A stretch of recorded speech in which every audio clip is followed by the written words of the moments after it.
Welcome to the Next Level Podcast with Brian Daniels. Ooh, boom shakalaka. What's going on, everybody? Welcome, everyone, to a brand new episode of the Next Level Podcast. My name is Brian Daniels. I'm your host today.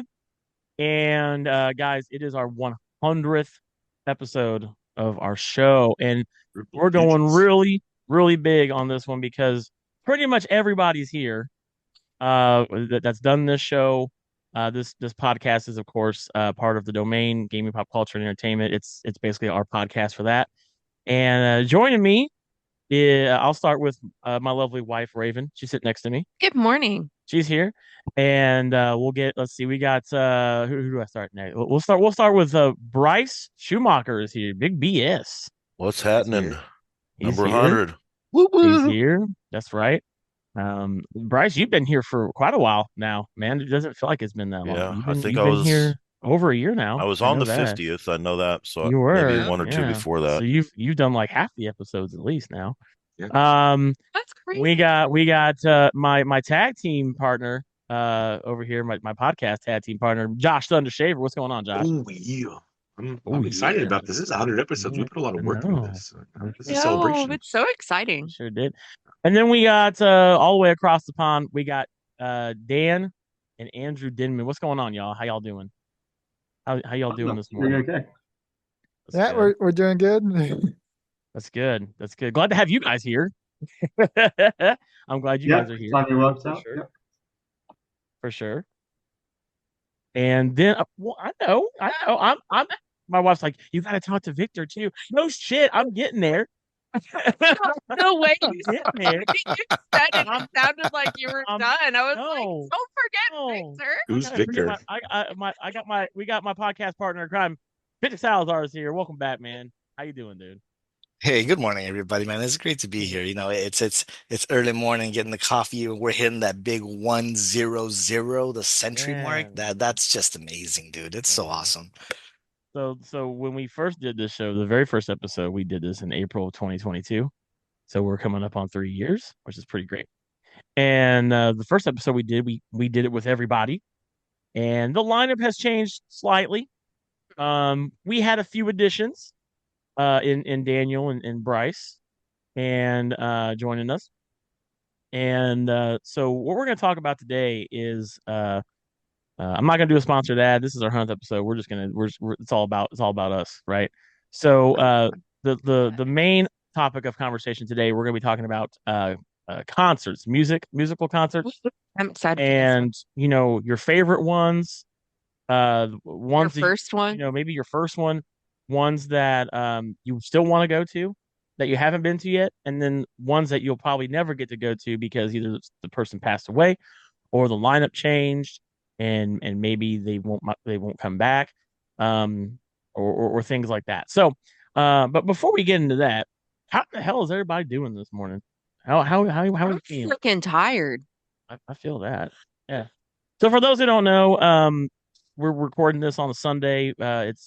It's not early for us. I mean, It is, I guess, for us. We don't usually get up like around 8 o'clock. Oh, but bro, speak to yourself, dude. I'm I about gotta to get up at 5 a.m. to get ready for this. Yeah. What are you talking about? Not early. Right? I usually, I don't know what he's talking about. We don't usually get up this early. I'm usually up during the week at like 6:30 at least, if not sooner. Mm-hmm. So, I mean, I didn't go to bed till 4. Yeah, it was after. Oh my God! It was after 3 o'clock for me last night. We went over. Brian and I went over to a friend's house for her birthday, so we got home late and then stayed up to unwind. And Daniel and Andrew, it's afternoon there, right? For you guys? Yeah. Late evening. It's eventually about 2:15 at the moment in the afternoon. So see, we got morning and afternoon coming together. Yeah, and for Victor, man, it's like stupid early. It's like 6. It's like 6:12 over there. It's 6 a.m. right now. I was up till like 2 a.m. watching Poppy Playtime videos. The new trailer just dropped, God. so I was watching that crap. I was like, dude, I got a podcast in a couple hours. I better go to bed, dude. Yeah, so I'm exhausted. Not gonna lie to you guys. I'm glad you guys brought that up. What shows have you guys been watching lately? Have you getting into anything like, any TV show, maybe movies? I know I've been doing this whole Oh, you know what? I didn't even watch my new movie yet. I need to watch my movie today. I'm late. I'm Dude, what the hell? You're a day late. I'm a day ass late. Right. It's a great pick too. So I am I'm a surprised you would be all really over it. weird We week. can't spoil. Well, I guess we can say what movie it is. I haven't seen it yet. This will come out afterwards anyway. So, I haven't watched it yet, but the next movie is Spider-Man Into the Spider-Verse. I haven't seen that yet. No. And I never First time. watched. I haven't watched any of those. Even the other one. So for those who don't know, I'm doing this thing called 52 weeks of 52 new movies that are new to me, and movies I've never seen before. And so if you haven't, go to our YouTube channel, youtube.com/the domain GPCE. It's a fun series. And you can, I try to do a nice little review. I like that you're doing this. And try to do some fun facts, a few fun quotes. The last movie I watched was Taxi Driver with Robert De Niro, which was a fantastic movie. It was a really fucked up movie. I didn't even know that line. I didn't even know the line "You talking to me" came from that movie. Oh, no way. Okay. Yeah, I had no idea. I even knew it came from that movie. I knew. Dude, staring at the mirror. Yeah, that's a great scene.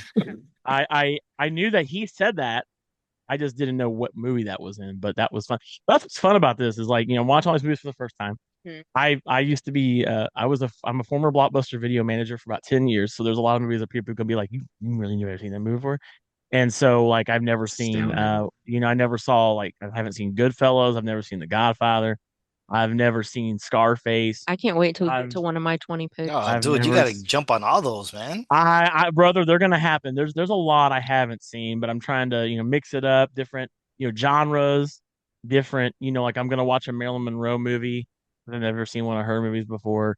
I'm probably gonna watch like Gone with the Wind because I've never seen that either. You said an Elvis movie too. I'm gonna watch an Elvis movie at some point because I've never seen one of those. Oh, just right. So I'm gonna put a Western in there because I'm sure there's a lot of Westerns I've not seen. Rom-com. A romantic comedy. I can't wait to get one of my you watch one of my 20 picks. You're not getting 20 picks. Fuck that. That's like half the list. I want to half the list is Raven's list. Right. No, he will never let me do that, which is fine. Nope. There are so many movies that I have wanted him to see over the years that he's just like, yeah, I'll watch it, and then we never do. And I'm just like, dude, you have got to see these movies. Okay. Let's. That's why I haven't been able to narrow down my two picks. Let's do a fun, quick game. Right. If you were doing what I'm doing right now, if you're doing this every week, what would be a movie that maybe is a popular movie that you have never seen before that other people probably have seen before? What's one? Just name one. What's one? Like Josh? What's Harry Potter. You've never seen a single Harry Potter movie? No. Okay. I haven't either. And you haven't. I've only seen the first one and the last one. We can't be friends, guys. Sorry. Well, I love the books. It's just it destroyed my theater of the mind, and I felt that the way that I created it in my head was much better than they did on film. I feel you on that. I feel you on that. I feel you on that. Yeah, that's absolutely great. Victor, what about you? What's a maybe a popular movie that you have never ever seen before? That's a good question, dude. I don't know. You know what? It would have to be one of the Marvel movies, one of the more recent ones. Okay. Maybe Age of Ultron. I don't know, dude. I haven't. War. You know what? War Game. I haven't seen that. Which one? The Infinity War. Oh, okay. You're taking two titles and mashing them up. Yeah, I was. I'm sorry about that. Avengers Infinity War. Oh my god! Oh no, that's a great one, dude. Dude, I stopped watching like after fucking the second or third movie, and I was like, dude, this is getting to be too much. This universe is way too much for me, and I just stopped. Bro, I completely cut them off. So I have not caught any of the recent stuff, like none of it. That shit's like everywhere. Exactly. So that's why I gotta watch it everywhere. But I'm like you. Like I stopped watching after a little while, and the only recent one that I saw was Endgame. Like I didn't see any of the stuff between that. Oh my god! And Brian had to go back and kind of explain. Dude, Brian had to go back and try to kind of explain some things.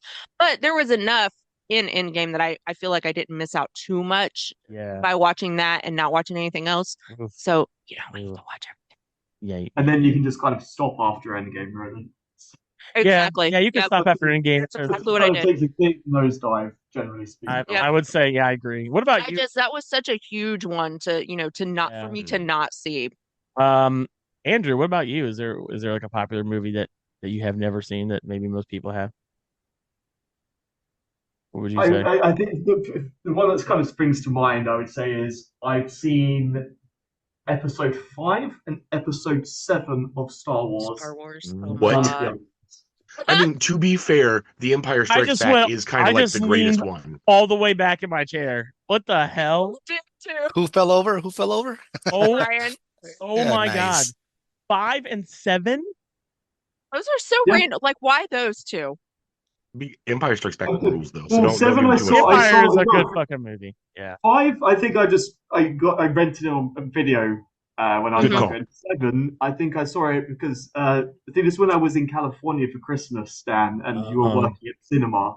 And I was able to, and it was at the time that episode 7 was out, so I was able to go and see it for free. So you saw Force Awakens. So what did you see? Force Awakens and Empire Strikes Back, right?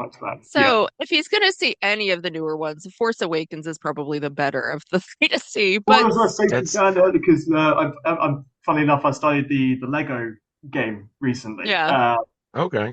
And the thing is, I remember a lot of the complaints was that episode 7 just felt like a rehash of episode 4, but with different characters. Kind of. I've seen episode 5 first, then episode 7, so it's sort of like seeing episode 5 and a modern version of episode 4. Well, you got to watch Raven's favorite one. Shut the fuck up! The Rise of Skywalker. This one. This is the very. The Rise of Skywalker. That movie was so bad. You know what? I used the feeling that I had in my gut to quit smoking cigarettes after 15 years. That's how bad that fucking movie is. I was so mad on the entire drive home.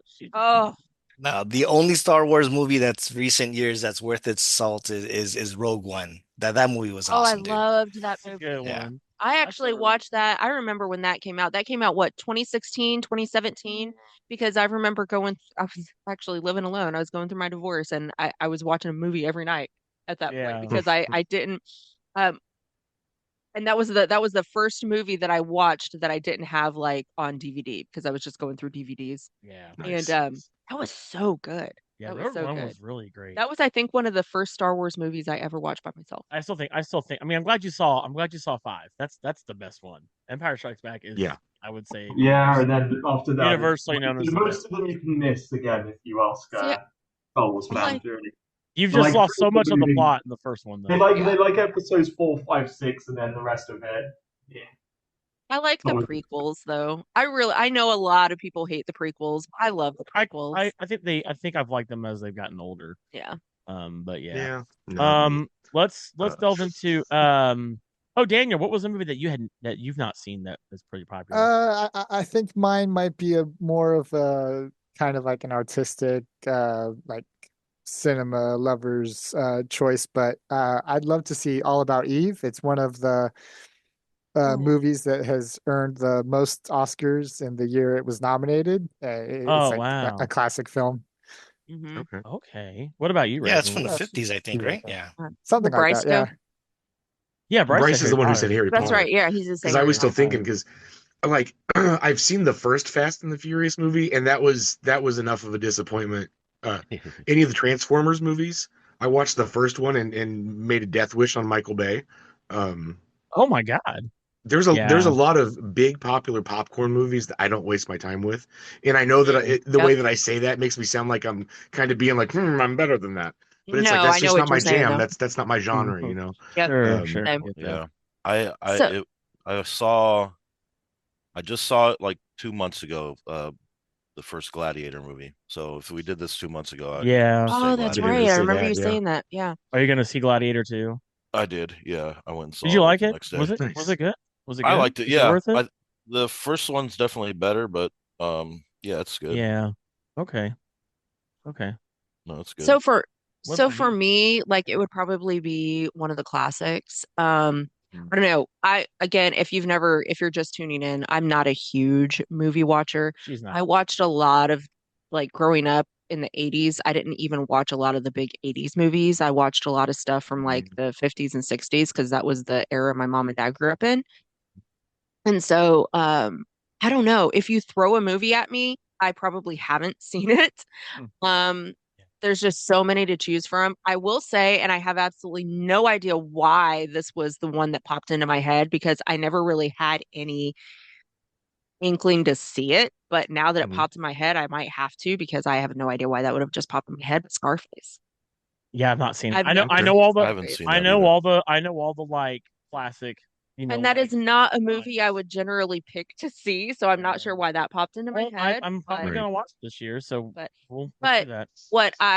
One that I am going to rectify with is because I want to see the new one, but I've been wanting to see the original for years and I just haven't like bought it or found it to, paid for it to do it, is Nosferatu.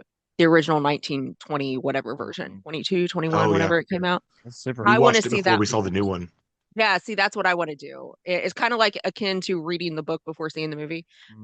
I want to see that because that has been, and I've heard the remake is absolutely incredible. Yeah. So, I think by now my theater review is up. It should be. I gave it 2 thumbs up. Rachel and I had a very fantastic date night with it. It was one of those things where we did not question our choice at all. Nice. Now, I've seen the original one first. I mean, obviously it doesn't compare. Totally two different. But do you think, I mean, obviously you liked the new one. Do you think that for the time that like you can see why the original was such a huge classic and a huge like cult hit? Well, there was so much I don't know, scandal around it because it was literally an unauthorized remake of Dracula. Right. And it was funny because Bram Stoker wasn't alive when it came out, but his wife still was. And as soon as she saw it, she's like, "Oh, I'm calling up the lawyers right now." Which I feel like it has its own unique part of cinematic history because it's one of the few times when an unauthorized knockoff, bootleg, if you will, was pulled into the associated canon. Yeah. And that's what another thing I was going to ask too. Do you think it was popular mainly just because of that, or do you think it really did have merit into what it was for the time?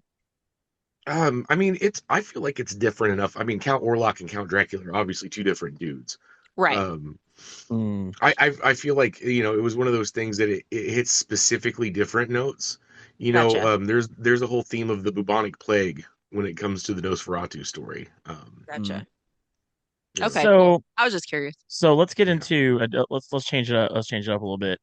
Let's talk a little bit of gaming for a second. So what are some games that you've been kind of getting into?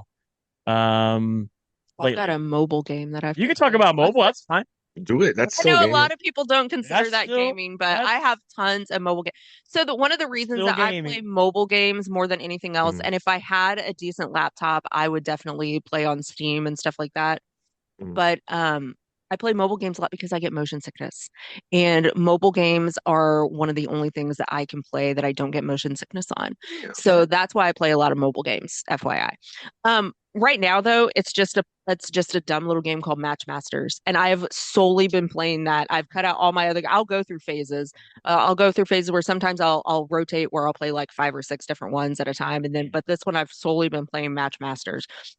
You don't have to you don't have to purchase anything outside of it. They do a lot of like free daily rewards, with coins and cards and, and all that kind of stuff. And it's just a lot of fun. You can play solo games. You can play live against other players. And I just really like that one. There you go. I'd say right now for me, so they had the Xbox Developer Direct the other day. Yeah. Which I haven't, I think I'm going to do a video about that this week. I haven't talked about that yet, but, we'll talk about it here. They announced they showed off a few games. I'm a big Ninja Gaiden fan, and so we're getting a new we got 3 new games coming. One they shadow dropped, which was Ninja Gaiden 2 Black, that's what I've been playing right now. Nice. And then they announced Ninja Gaiden 4, which is going to be made by Platinum Games, which I'm a big Platinum Games guy. Like if you like Bayonetta. That's the same developer that did Bayonetta. Okay. Those games are phenomenal. They also made a Transformers Devastation, which is a hack and slash Transformers game. Highly remember recommend that. Yeah. By the way, and then they did a Ninja Turtles game as well. That was also pretty good. And then their games they can be pretty difficult, but they're fun. They're very challenging. So I'm excited that Ninja Gaiden 4 is doing that's going to come out this year, and it's going to have two protagonists. You don't just play as Ryu Hayabusa. There's another person there too. But there's also Ninja Gaiden Ragebound, which is a side-scrolling Metroidvania Ninja Gaiden game.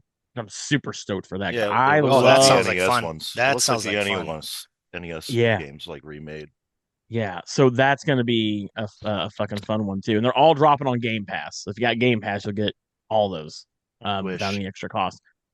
So then, so I've been playing Ninja Gaiden 2 Black, which I beat the original Ninja Gaiden, which those games are super stupid tough. Mm-hmm. Yes. If you've ever played the OGs, they're stupid hard. I never Mhm. finished 2, and I've never really even played 3, which is Razor's Edge. So I've been playing through 2, which I've been having a real fucking fun time with. I think it's made in Unreal Engine 5. So it looks really great. Like it's super updated graphics and everything. So if you never really played 2 like I did, or even if you played 2, go through and play it again because all the cutscenes look better. Everything looks so much different. It's great. Been playing that. Outside of that, been playing like Madden because it's football season. We got today, it's Sunday, so we got the two big championship games I'm gonna be watching. I'll be so glad to So never see those commercials again for Paramount. oh yeah, right. Yeah. That's This is so I've Nick been and playing Watch some Group. It is now. been playing some Madden. And then really just waiting for more info on WWE 2K25, which they're going to drop that more info on Monday and Tuesday. So, what about you, Josh? What games have you been getting into?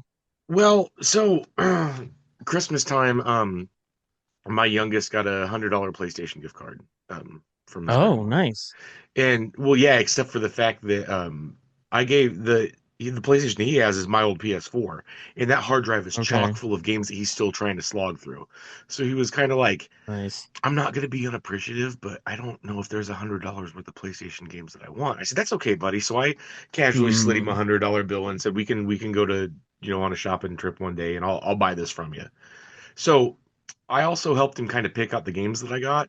And me being a Lord of the Rings book fan, I'm not saying anything about, but I was really excited that the Gollum game was based on the books and not the movies. Once again, not saying I love the movies too, but oh no, you didn't buy that, did you? I did. God. I bought the Supreme Precious One edition, but it was on sale for like $20.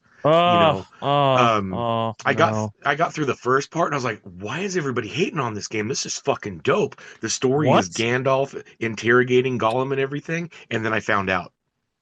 There's this part where you've got to there's this part where you've got to get away from this like poison gas. And so you've got to go through this tunnel while you're running. So you're holding the crouch and run at the same time. At the end of the tunnel, and this is like right at the beginning of the game too. If you don't know to stop and immediately hit left, you run right off of this cliff and right into the molten lava of Mountain Doom. Trophy pops, welcome to Mordor. And I'm like, oh, they think this is funny, huh? Got him. Yeah, no, they did. And God, that whole part was so tough. I was like, you know what? I'm out. This game. Fuck this game. So I went back to hitting my daily WWE 2K24 and multiverses. But I also have the Thing remastered unfinished. I just got busy and haven't finished it yet. Yeah, I need to get that game. That's so fun. Well, they didn't want to send us a review copy, so I bought it on the Switch because that way I'm not going to. Yeah, they said we're not a real. They said we're not a real gaming place. But so as much as I loved that game in high school, as much as I loved that game, it's one of those things that I'm keeping to myself and playing it for personal. Yeah. But yeah, that's what I've been playing. Okay. Bryce, what you been getting into? I'm still grinding Elden Ring. I took a break for a while. But I jumped back into it. I've been doing well. I've been progressing well, but it did make me pull out the punching bag again. Yeah, I bet. The desktop punching bag. I think we need to do an episode about games that we just quit because we either got too frustrated or we just got tired of them. Yeah. Because the game that comes to mind that I still never have finished, not because it's not because it's hard, because it's just too goddamn long, is Assassin's Creed Valhalla. I have not finished that game, and there's just like it's like, don't get me wrong, like I want good amount of content for the price, right? Of course. So, but outside of that, if you're just gonna keep giving me the same shit over and over and over and over and over and over and over and over, I was like, all right, can we just get to the damn? Can we cut to the chase in the story? That's why I haven't finished Valhalla. There's so much shit in it. Yeah. So anyway, aside from go ahead. Elden Ring, I've been playing Hunt Showdown 1896. It's a first-person extraction multiplayer shooter. It's like a PvP VE. Yeah. So there's monsters that you hunt, but then there's other players and that can like steal your loot and shit. Yeah. Loot extraction. Yeah. So if you die, you lose your character. You lose all the stats you build, everything that's in your inventory, and you got to make a whole new guy. So it's kind of a pain in the ass, but it's okay. I like the pace of it. I did just finally 100% Indiana Jones, which is a great game. Nice. Yeah, I had a great time with that. Not too hard, and the pacing of it's really good. It is, yeah. It's a great game. The design's really good. The acting and everything's good. Yeah. Other than that, I've been doing I'll do like a episode every Saturday of a different Life is Strange game. I'll go through each game. Then once I beat that one, I go through all that. I just finished True Colors yesterday. Did you like that one? I haven't finished that one. Did you like that one? Most of these I've already played, but they've been out for so long that I was just like, I'm just going to go through them again and make different choices, pick different ones. Yeah. And one I didn't know about was Life is Strange 2. That was like one that went under the radar for me. Oh, that's a good one. So I like that one a lot. Yeah, I like that one a lot. Yeah. And so next Saturday I'm gonna start Tell Me Why for another playthrough. That's one I haven't. I started, but I never went back to it. But I need to play that one too. Yeah, it's a good one. Yeah. Other than that, there's been a little VR. I've been doing a lot of VR poker on the Quest. Yeah, it's a lot of fun. Yeah, well, me and my buddy, I've got some friends. We all play poker usually every week, but okay. With the weather, the way it's been, we're just like, let's just try this VR app, and it's been a lot of fun, and I've been kicking butt. Nice. Let's do a Daniel. What have you been playing lately? I know you've been playing some Zenless Zone Zero. Yeah, I've been streaming Zenless on our Twitch channel. Every Saturday. This week will probably be, or sorry, I guess it would be after. It'll be like a Wednesday, but hopefully Saturdays from here on out. Anything else besides that though? Anything else you've been getting into? Maybe not streaming, but you're still playing. I also play quite a few mobile games, but in terms of console games, I've gotten into Ghost of Tsushima. Oh, that was my game of the year that year. Wasn't that 2021? I think 2022 or something like that. 22. Something like that. Yeah, that's a fantastic game. I'm actually playing it on a Kurosawa mode, so it's black and white and in Japanese with English subtitles. Oh, that's awesome. Yeah, Kurosawa mode is cool. Nice. Yeah, it's good timing because the sequel is scheduled to come out this year. You haven't played it. Yeah, Ghost of Yotai. So it means that you get to play it for the first time and then go into the sequel without having to kind of refresh your memory as to what happened. Yeah, that's awesome, man. I'm glad you're enjoying that. What about you, Andrew? What have you been getting into lately? I've been kind of dabbling in a few things. So I think another game, Bryce, you mentioned poker, and Dan, I know you've been playing this as well, but we picked up Balatro recently. Oh, yeah. Balatro, that's such a wonderful game. I love that. I'm not good at card games. I'm not good at gambling, but I'm still able to get fun out of that. So I've been playing a bit of that. I've been playing a mix of things. So a bit of that and a bit of Call of Duty, kind of for the lighter side of things. But I guess. Call of Duty. That's still my game. But the kind of the bigger ones that I'm going through at the moment. I got Persona 3 Reload for Christmas. So I'm.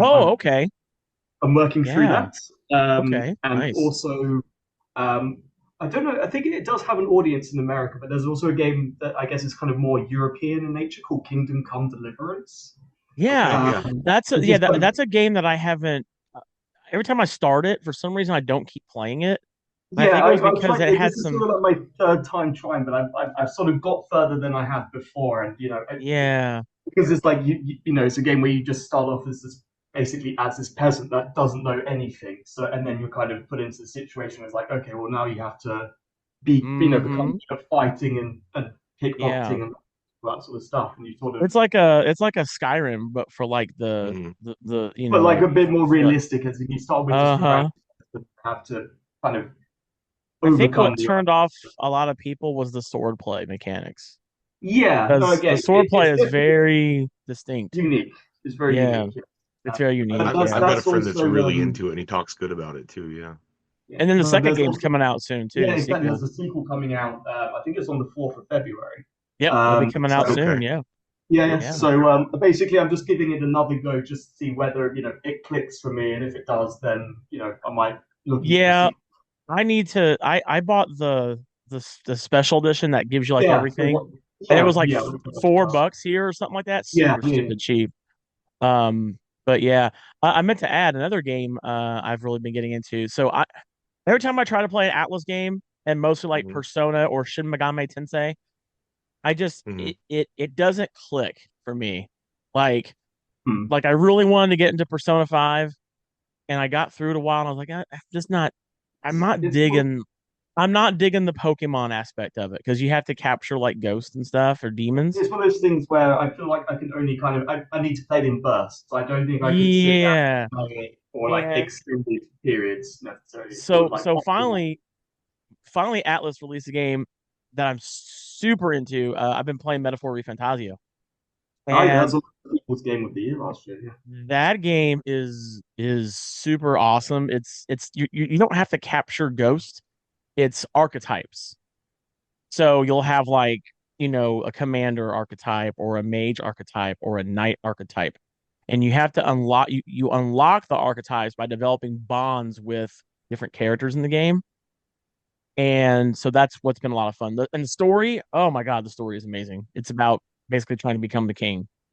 And there's a whole thing about it. It's pretty cool. It's really cool. So Is that the one where the secret level episode was Arnold Schwarzenegger trying to become the king? I don't think they did a Metaphor Refantasio episode of that. No. No. Have you seen that episode? Like, if you, I haven't watched that show at all yet. Not to like side the conversation. You got to. Yeah, I need to watch that show. Really, the Mega Man episode is only like 5 minutes long, but it's 5 minutes of just pure. Yeah, I need to watch that show. I've heard nothing but great things. Another thing I've been doing this year. So last year I did this personal challenge. I didn't really talk a whole lot about it, where I was trying to see how much gamer score I can get in a year. And so I broke my own personal record. I got over 40,000 gamer score last year, and on Xbox, and I track it by using True Achievements. It's a website you can log in with your gamer tag, and then it has like a true achievement score, which is essentially based off of like the rarity of the achievements you get, and that it scores you on that. But then it also shows you your gamer score, and if you are big into stats like me, and you like breakdowns of everything, it'll show you like how many gamer score you got in a month, what your top 10 games that gave you the most gamer score are in your entire career across Xbox. It does Xbox 360, Xbox One, and Xbox Series S and X. So it like will break down how many hours you spent on each console in your entire time. It's wild. Like, I love that kind of shit. No, yeah, I've got it. And so I'm doing the same thing this year. I'm gonna try to hit 400,000 gamer score. And so this month I'm at 9,080 gamer score in the month. So I want to try to hit 10K this month. I'm sure I can. So I've been doing that. I've been doing like I'll play the slop games for $5 that will give me like 3,000 gamer score. Oh yeah, dude. Just trying to jack it up, right? So I was doing that back in the day when Blockbuster was still around and you could rent physical games. I just looked up a list. I was like, what are the easiest games for me to get 1,000 points on each, And I just went and rented them all. And I remember crushed them out in like 3 days. The classic one is like the Avatar, the Last Airbender game, where you can just like do it in like 5 minutes and get all the gamer score. You just like keep attacking or whatever. So like the earlier Maddens only had like 5 achievements for 1,000 points. Score a touchdown. Kick a field goal. Yeah, that's stupid shit like that. 250 points. All right. But I'm also trying not to I don't want to like lose my enjoyment of gaming too, right? Because I think a lot of people who do achievement hunting, they're just sitting there and there's like, I'm just playing all these shitty games, and I'm like, I can't do that. So that's why I'm kind of balancing out, like, Like there's like in Minecraft, for instance, Minecraft has I think like almost 4,000 gamer scores, so there's a whole entire achievement world you can get into, Oh and yeah. Okay. it has everything you can do and just sets it up for you. You just have to push a I few saw my buttons and you son get playing that the other achievement. day. He's like, he opened a chest and it gave him like 100 diamond or something, and an achievement Yeah. pops. Yeah. And what's fun too is like every single version of that game that you play has achievements. So like if you go on the Switch version, it has achievements and you can get those, and they're all separate lists. So if I really wanted to, like I could probably take a day and just like boot it up on my PC and on my Switch and then probably get I could probably easily get like 8K in a day, but I just don't want to do that. Like I just I spread it out. But that's like a personal thing. I like to challenge myself as a gamer because I'm 40 and I want to, I guess, prove to myself I still got it.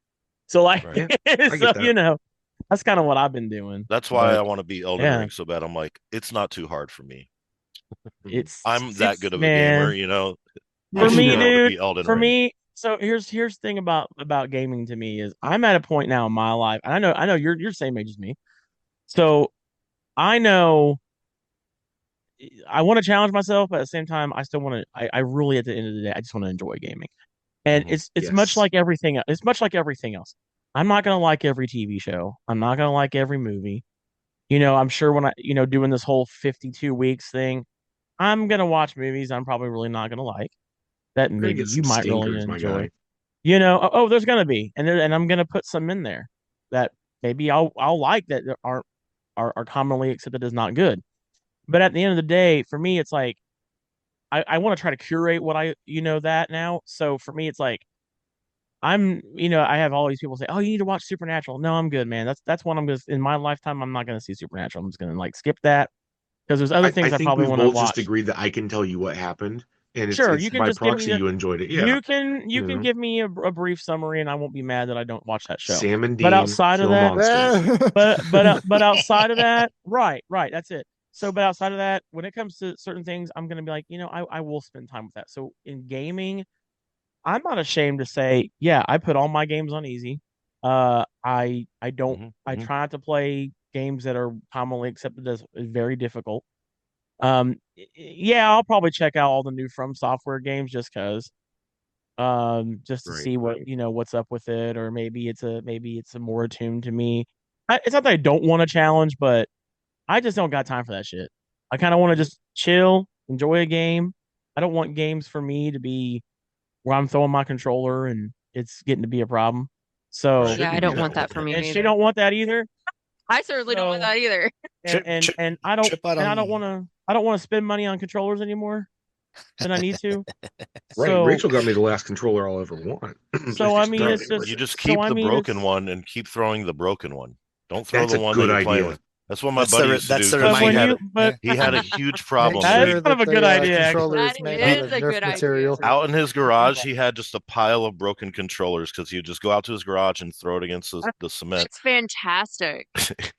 I remember they made like a Nerf. They made like a Nerf controller at one point where it was all padded. Yes, I remember that too. Yeah, that shit was funny. I'm not even kidding. I'm not even kidding. The PlayStation 2 and the original Xbox. Yeah. Yeah, see, Brian, I have the same mentality as you, man. I'm 40 and I want to enjoy my games, but I'm on the other side. I'm on the other side of that coin. I want the difficult games. I want the challenges.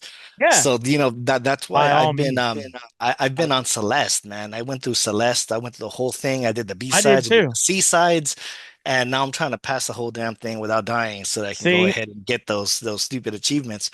See, but I beat that. It's one of those deals, dude. I beat that game too, but I turned on all the assists. No, so dude, turn the assist off. You gotta do it without the assist, man. Come on, dude. No assists. I refuse. See, that's the complete other side of the spectrum. Right. Exactly. Like, fuck that. I'm gonna just play the game. No, I played like half that game with the assist off. I did. And then it got to a point where I was like, fuck me, I gotta turn them on a little bit. It's stupid hard. That's stupid hard, yeah. I gotta cheat a little bit. That's a fun ass game though. But like, that's why like for me, it's like when people gatekeep video games, you can't put difficulty selections in Elden Ring. Who gives a shit? You can play the game how you want to play it. It ain't gonna be different for you. It's I guess people just want. I guess it's this weird like relationship people have with From Software. It's like they would think lesser of From Soft if they put a difficulty select in there. And I'm like, who cares? Like, why does that matter? Like, if you if you still enjoy seeing you died 150,000 times in your gameplay, fine. But I don't. So, I can still appreciate a game. I guess it's the whole people like don't want to like I guess it's a weird thing where if you beat the game, you are a god gamer, and I guess people would lose that. I guess. I don't know. It's weird.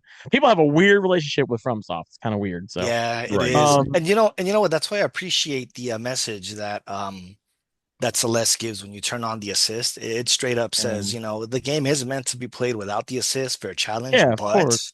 but if Yeah. having some struggle, go ahead, turn them on. And then the one thing we want you to do is enjoy the game.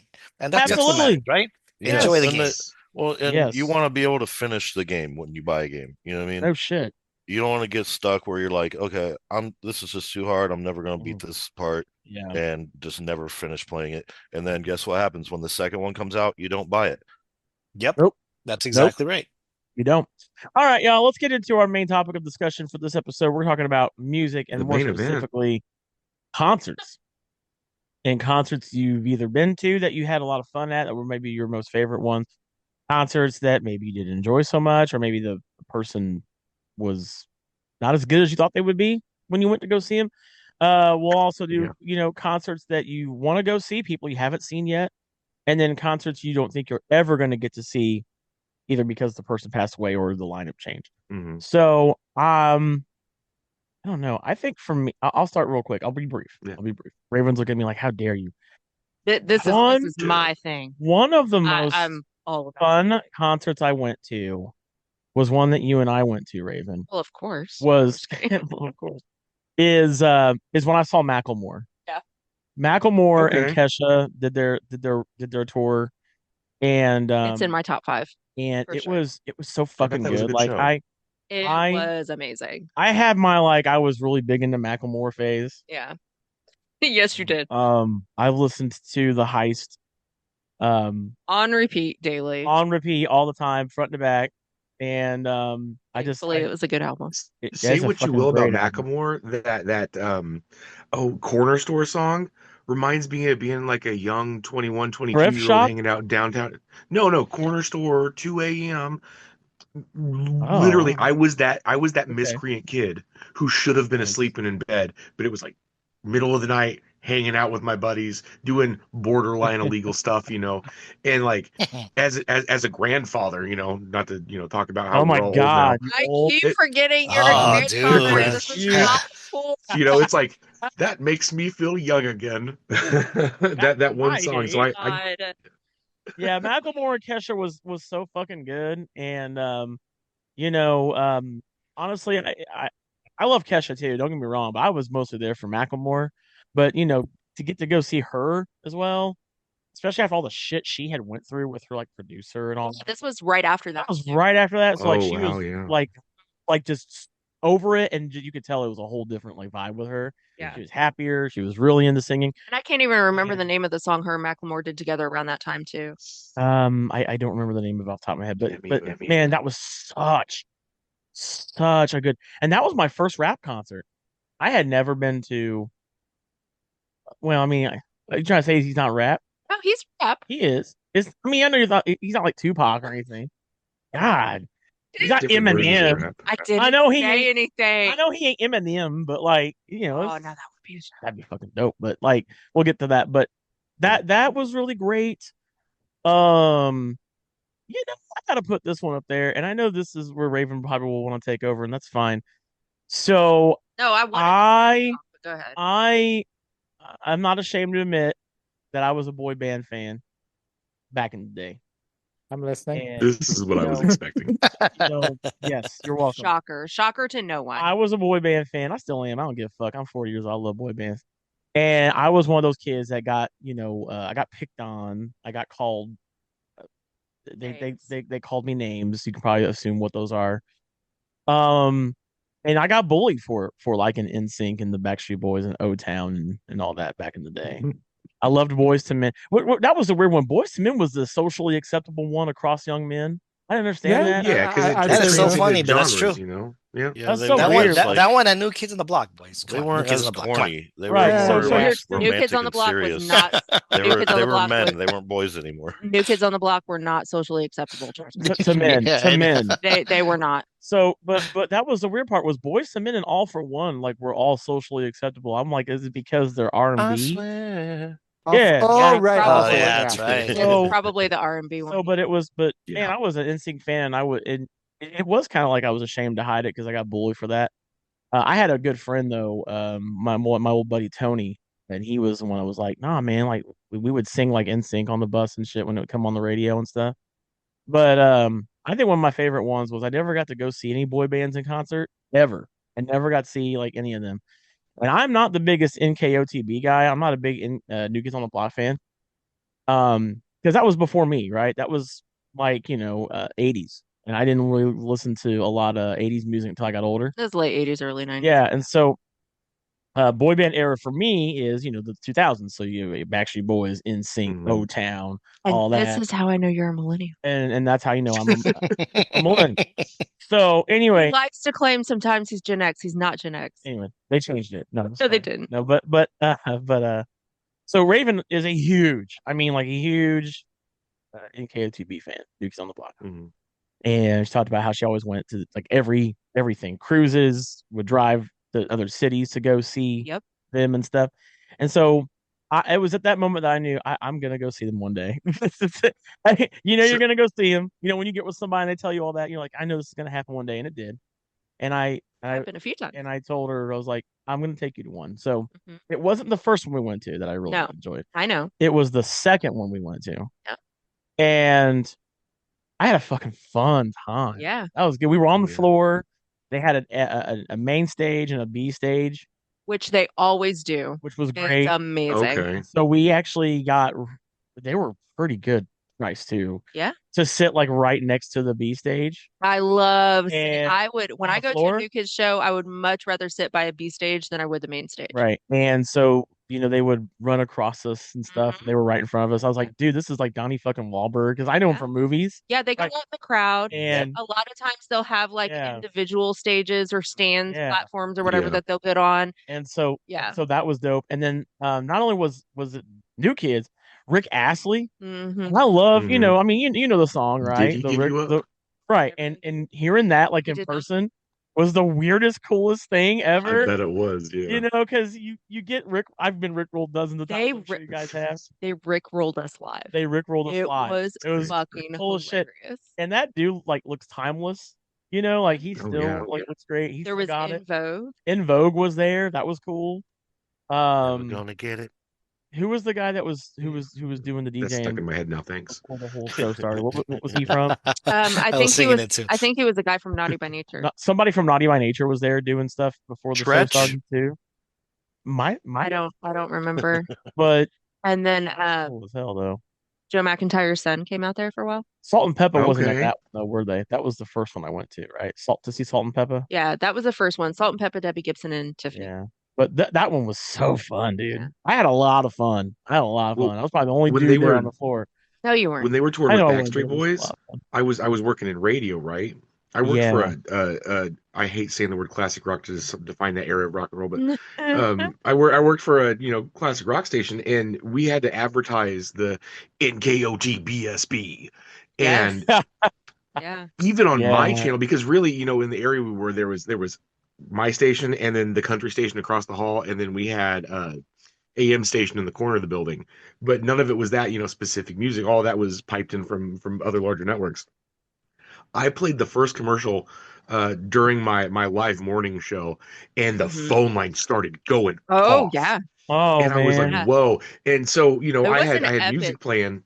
Oh yeah, and I answered the phone. I'm like, Thunder 103.9, and they're like, are you serious? You can't tell them hey boys, are you giving away tickets? So I had to start screening the calls because people were going nuts. So what was so great about that is it combined not only two like legendary boy bands, but also two generations, really. So there is like Brian said that they changed the timeline for generate. They didn't, but there is a small group of people that they call like they kind of combine Gen X and millennials. It's called Zennials. And it is like I think from 1978 or 79, which I was born the tail end of 79 to 1985. Yes, Brian just fits in that. I'm like an elder millennial. So we are, and I am a very young Gen X. So it combined two generations, and then you have like the older Gen X that were bringing their kids. Yeah. So I mean, it was an epic tour. And we had just gotten back. Me and my friend Sarah had just gotten back from the cruise, and I think this was the second NKOTB cruise we went on. And everybody who went on the cruise actually got tickets to the opening night for the NKOTB NKOTB show in Chicago. And Sarah couldn't use her tickets, so she gave them to me. So I had 4 tickets, and it was like me, Marina, Jolanda, and Jolanda's sister. And we all went to the opening night in Chicago. Yeah. And it was really, really cool because we actually went when they came to Indy as well. And so we got to see how we had never been to an opening night New Kids show. And it was really interesting to see how they changed things when we went to Indy, because opening night shows, I don't know if it's like this. It's like this for a lot of artists, but opening night shows is never the same as like middle of the tour. They work out a lot of kinks. They do little things differently. How did the crowds react to this? How do things like that? Oh yeah, absolutely. So there's a lot that goes into it. Yeah, so it was really, really cool to be able to see that. And some of my videos that I took at that show is still one of my top viewed videos on YouTube. So real quick, we'll get back to you, Raven. Oh yeah, I got a lot to say. Yeah. Bryce, I know you're kind of short on time here soon, but let's just let you get into it. So what are some concerts that you really enjoyed going to? Yes, I want to know all the things. First concert, favorite concert, least favorite concert. I'm like, let's see. My first concert, well, it's like the first live band I saw Quiet Riot in a bowling alley bar when I was like 10 years old. Because I was like, okay. My stepdad had to work like an event there because he used to play for the Dolphins, so he'd make like appearances. Oh, so cool. He took me with him. Yeah. And so I was just like sitting in this bar watching Quiet, and I had no idea who they were at that point. That's awesome, man. So I wasn't really into it, and I was just kind of like young and just like, I'd rather be at home playing Nintendo or whatever, But the first real concert I went to as like on my own choice and like it was like one of the first times I was able to go out on my own without like an adult, because I was with my cousin. We were both the same age. Oh, wow. So we were like 14 or something maybe. Okay. And we went to see it was Smash Mouth opening up for Third Eye Blind. Oh my God. At the what a concert. The Egyptian Room. That's it was pretty fun. And then like and I was I was young and I had long, beautiful blonde hair, and I ran into this girl. It was the sister of this girl that I had dated previously.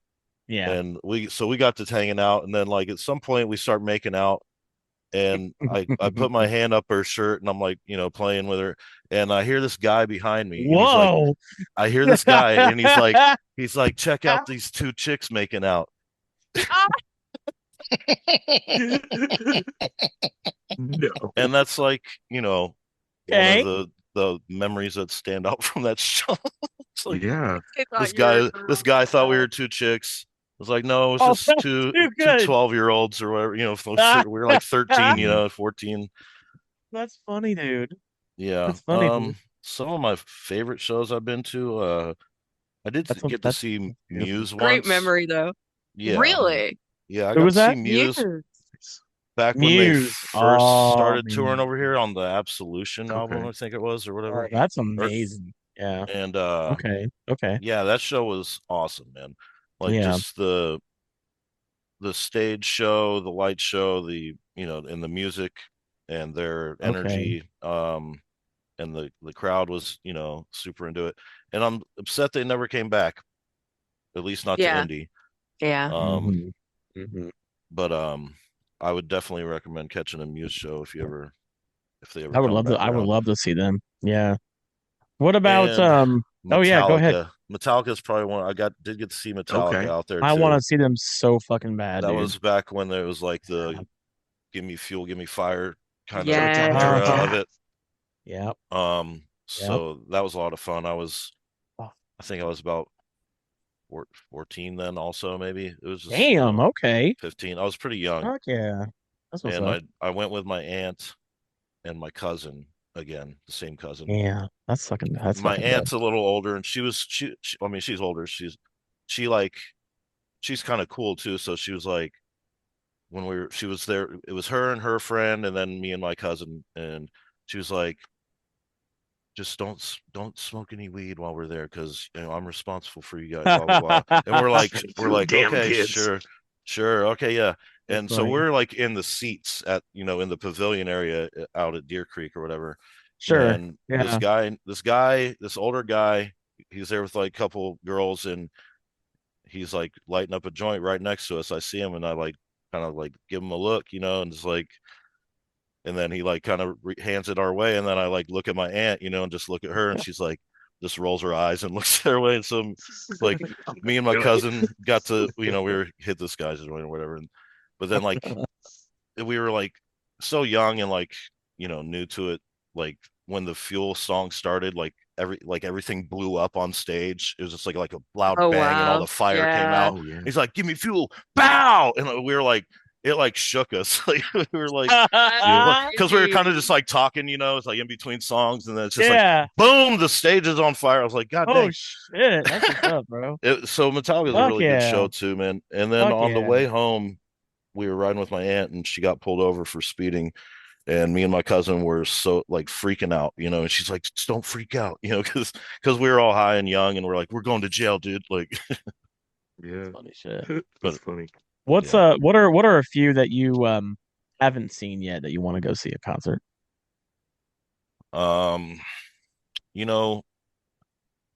If Rage Against the Machine ever gets back together, I'd like to see them. I never got to see them live. Yeah, I don't know if that's ever going to happen again, but I don't think so. The closest I got was seeing Audio Slave. So, dude, fuck, dude, yeah. That was the only way I could get any of like that that presence or whatever. Any others that I want to go to? Yeah, there's something coming up this year where it's a Perfect Circle, Primus, and Pussifer. Holy shit! Yeah. Okay, I've seen A Perfect Circle like 3 times, but I haven't seen those other 2 bands. Oh, you've never seen Primus live? No, man, and it's fantastic. So I've got to go to that. I've not seen either of them live. Fuck yeah, dude. Les Claypool always used to come to the Vogue like every summer for years, just like I remember him. I remember him. Tiny little venue, and I never got to go because it would sell out instantly. And I was like, because everybody wants to see Les Claypool like in a tiny setting like that. For sure. So I'm definitely going to try to make it to that this year. I'd like to see Metallica again if it wasn't so damn expensive. Metallica is one of those bands I want to see. That's like a top tier, epic, iconic musical group that I've never seen. I want to see so fucking bad, dude. Yeah. Is there any show that you went to or artist that you saw that you were like disappointed in? That like either wasn't what you thought it was going to be, just wasn't very good live, or 50 Cent. Really? Okay. I went to see 50 Cent, and this was like back in his prime too. But it was just like, it's like 10 dudes on the mic, and they're all just taking turns, repeating the same word. And 50 Cent's not doing much. He's out of breath most of the time. It just wasn't it just wasn't, what I thought it was going to be. I did get to see Childish Gambino, and that blew my mind. That was way better than I thought it was going to be. He had like a full live band and everything, and the energy in there was like really tight. And I got to meet him right before, like just by weird random timing of the world. That's amazing. It was at the Egyptian Room, and I was running late, and so I was like literally had to park far away, and I was just running to the show.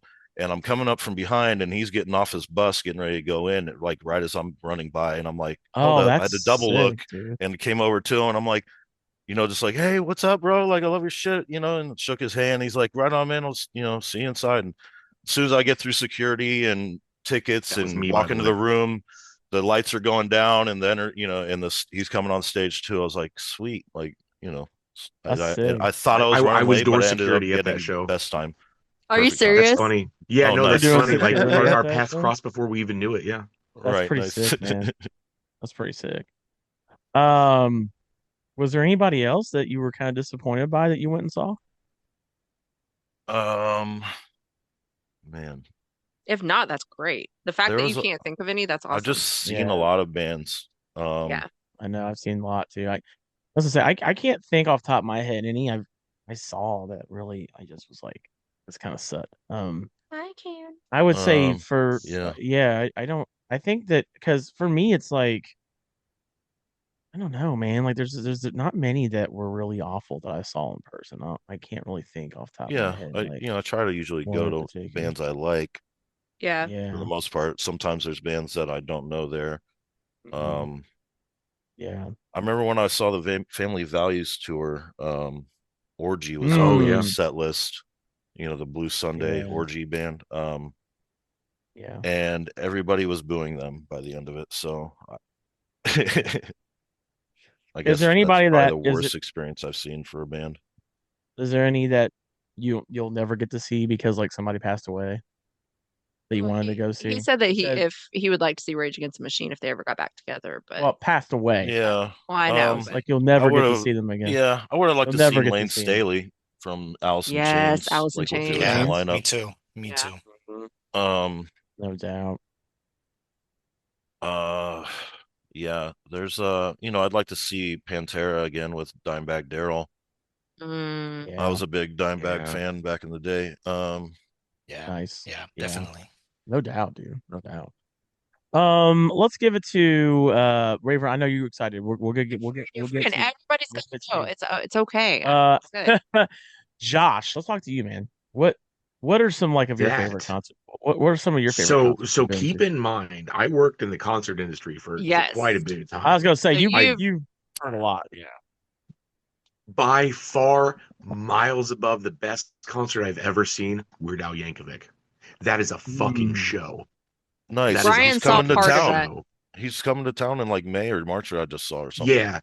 I'm talking like multiple costume changes. They incorporate, I might have to be there. Video clips into it. Okay. Yeah. So I've seen him, right? Mm-hmm. I don't know when that must have been a while ago that you saw him because when I went saw him on his acoustic tour. Yeah, I saw him in a way more chill vibe. He didn't that was the thing that he was kind of doing to try to be funny, and it didn't really pan out. So I'm sorry that was your I'm sorry that was your only experience. I had a great fucking time. You liked I thought it was good. Okay. I did enjoy that. Yeah, it was more chill. But I mean, he did bust out the accordion though, and he got into that shit. He really did that. But outside of that, I actually had someone on Reddit that was saying, "Hey, does anybody want a ticket to go see Weird Al tonight?" And that was a very spur of the moment. I was like, fuck yeah. Because I've always wanted to see Weird Al, right? And after listening to him as a kid and shit, growing up with him. And I was pleasantly pleased. The setting, there's a place called Iroquois Amphitheater. It's in Louisville. And it's a lot like Deer Creek, and it's but it's they don't have a pavilion. It's all outside.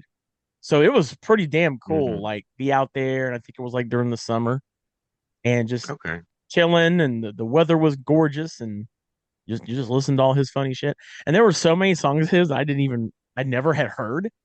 And I was like, holy fuck, he did them too. And I didn't know, and I actually got to discover some new, new to me of him. So that was a lot of fun, but yeah. What else? Alice Cooper is still putting on a pretty damn good show. Now this is a couple of years ago, when I was actually working for Live Nation and on security, I was working for the company and helping them put on shows and stuff.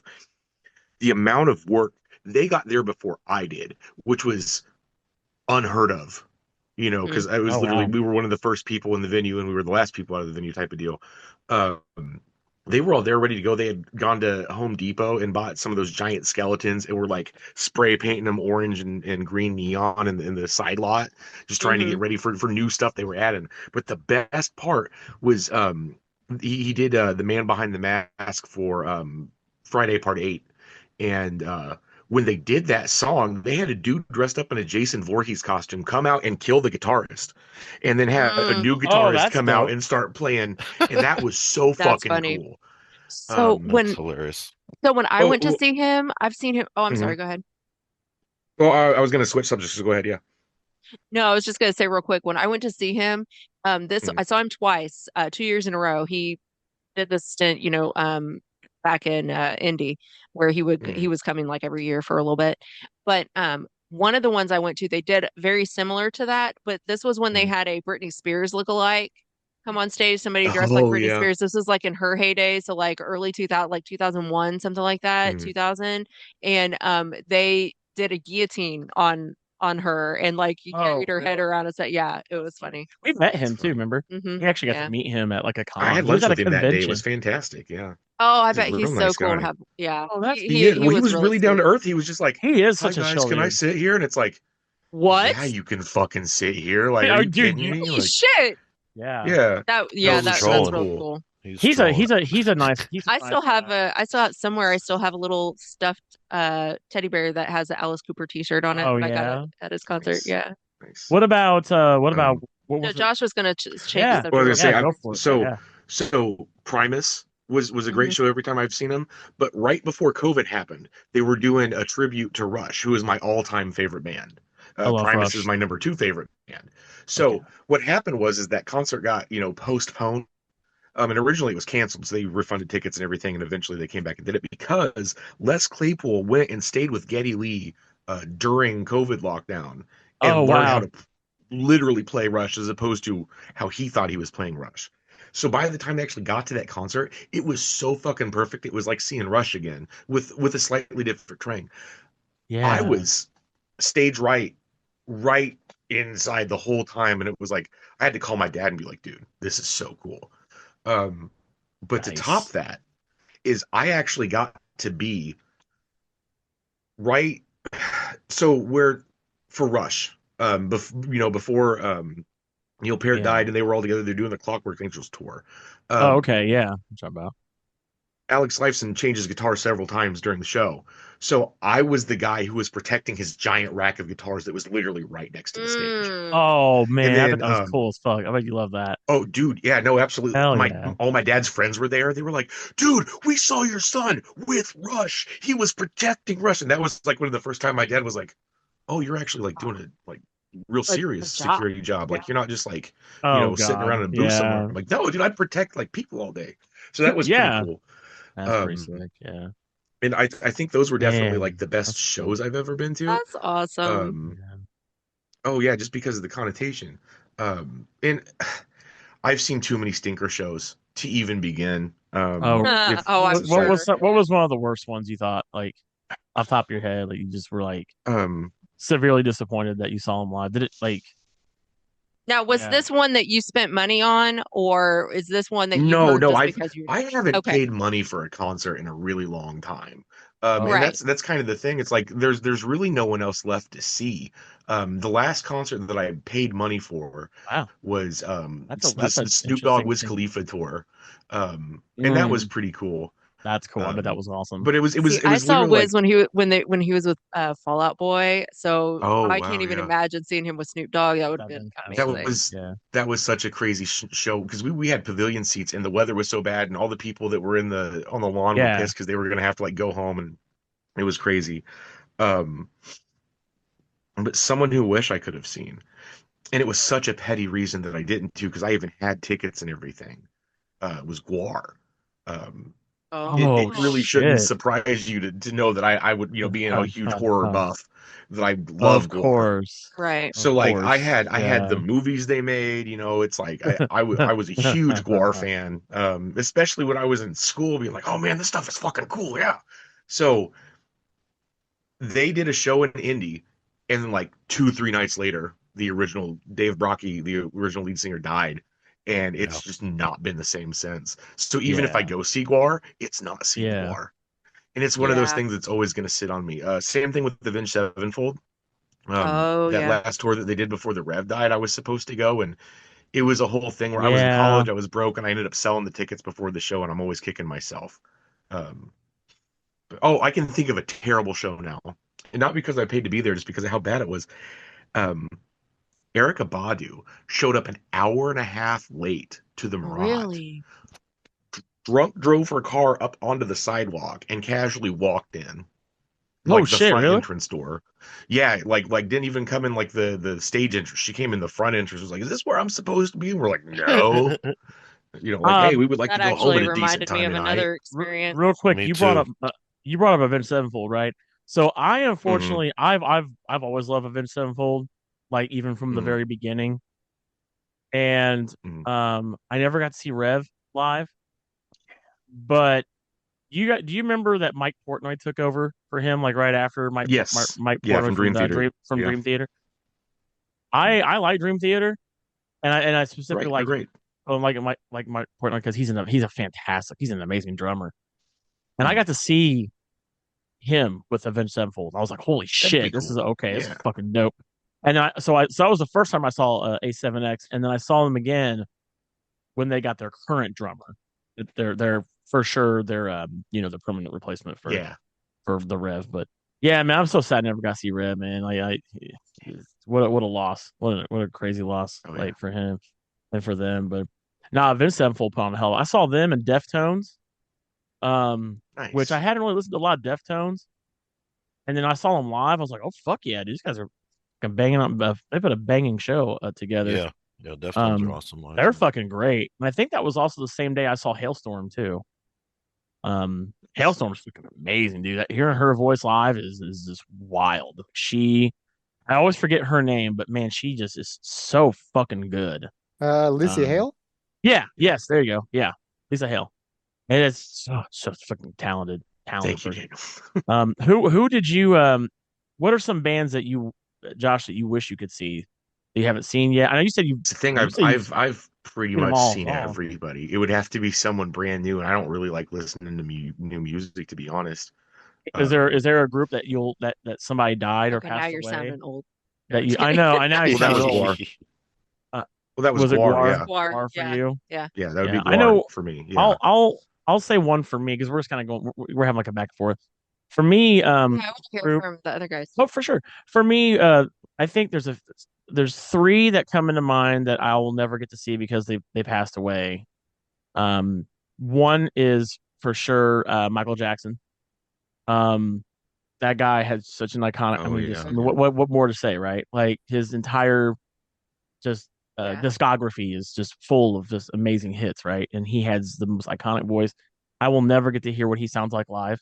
Because you know how some people sound a completely different person, right? So, obviously the second choice for me would be Queen with Freddie Mercury. Yeah. That's another iconic I know your voice.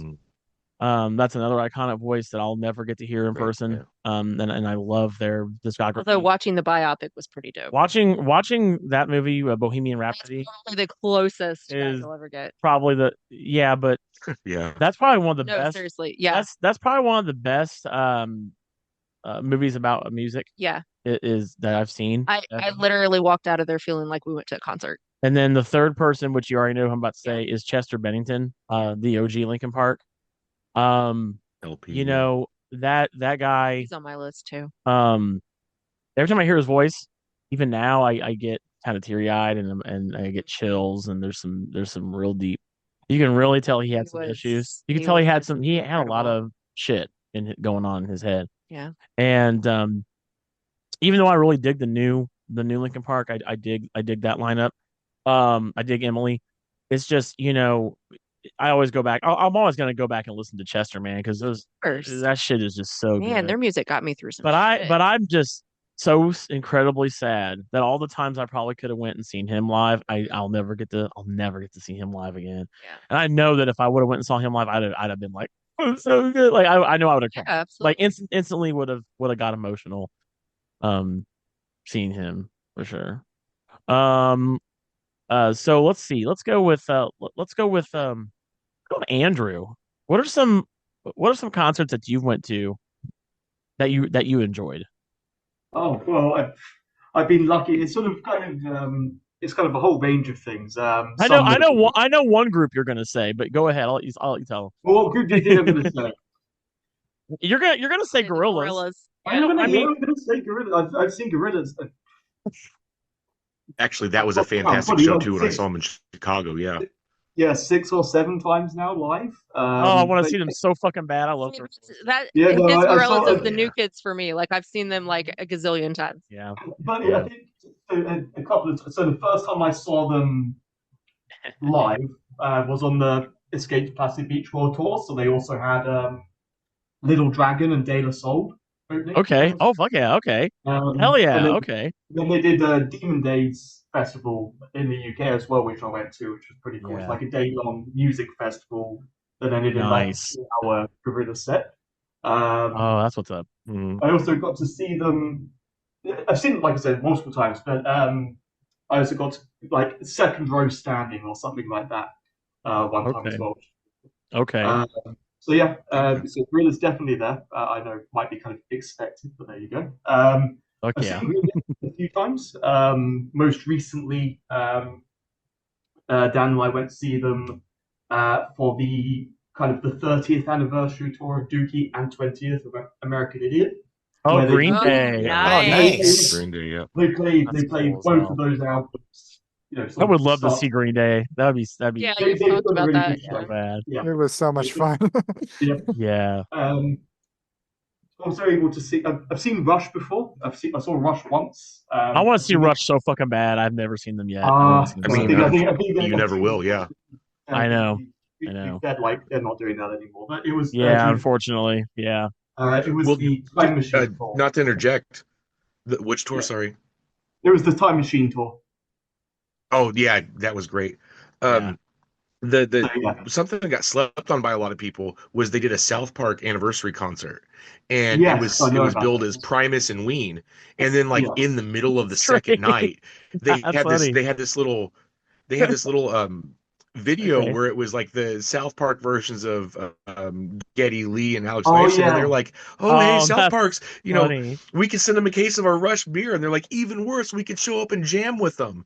And the whole thing was like a present from Trey Parker to Matt Stone, because they let him play drums on Closer to the Heart, and you could like see that was like the best moment of his entire life up there, just beating them. Oh no, it was, because I wasn't expecting it either, and like I was sitting here almost tearing up. I was like, oh my god, it's my favorite boys. It was so man. And I think one other one that I think I need to mention is I was lucky to actually get tickets to see Roger Waters on the This Is Not a Drill tour. I guess a couple of years ago. Yes, I remember you telling me about that. I've seen Roger Waters a couple times. He came to Indy way back, like when I was a teenager. I also worked those shows too. Yeah, that's Pink Floyd. Yeah, it is. Yeah. So it was a really good mix of a lot of kind of Pink Floyd classic stuff. I bet Roger Waters was great to see in person. I forgot about that. Thank you. And several of his solo songs. I know it's a really good show. That's great. Is there what artist have you not seen yet that you want to go see? Like that's on your list of like I have to go. So I guess a couple that I've just been thinking about, while I've been talking. So one is an artist that I've sort of been into now for maybe a year and a half, 2 years. Someone called he's sort of like an underground, indie artist, I guess you say, someone called Will Wood. I don't know if anyone here has heard of him. No. But he's sort of it's very difficult to tell. It's sort of neurodivergent rock folk type music. It's really difficult to explain. That sounds really interesting. What's his name? Will Wood. I can share some of the details if you're interested. Yeah, I'm gonna have It's also in a band called Will Wood and the Tapeworms.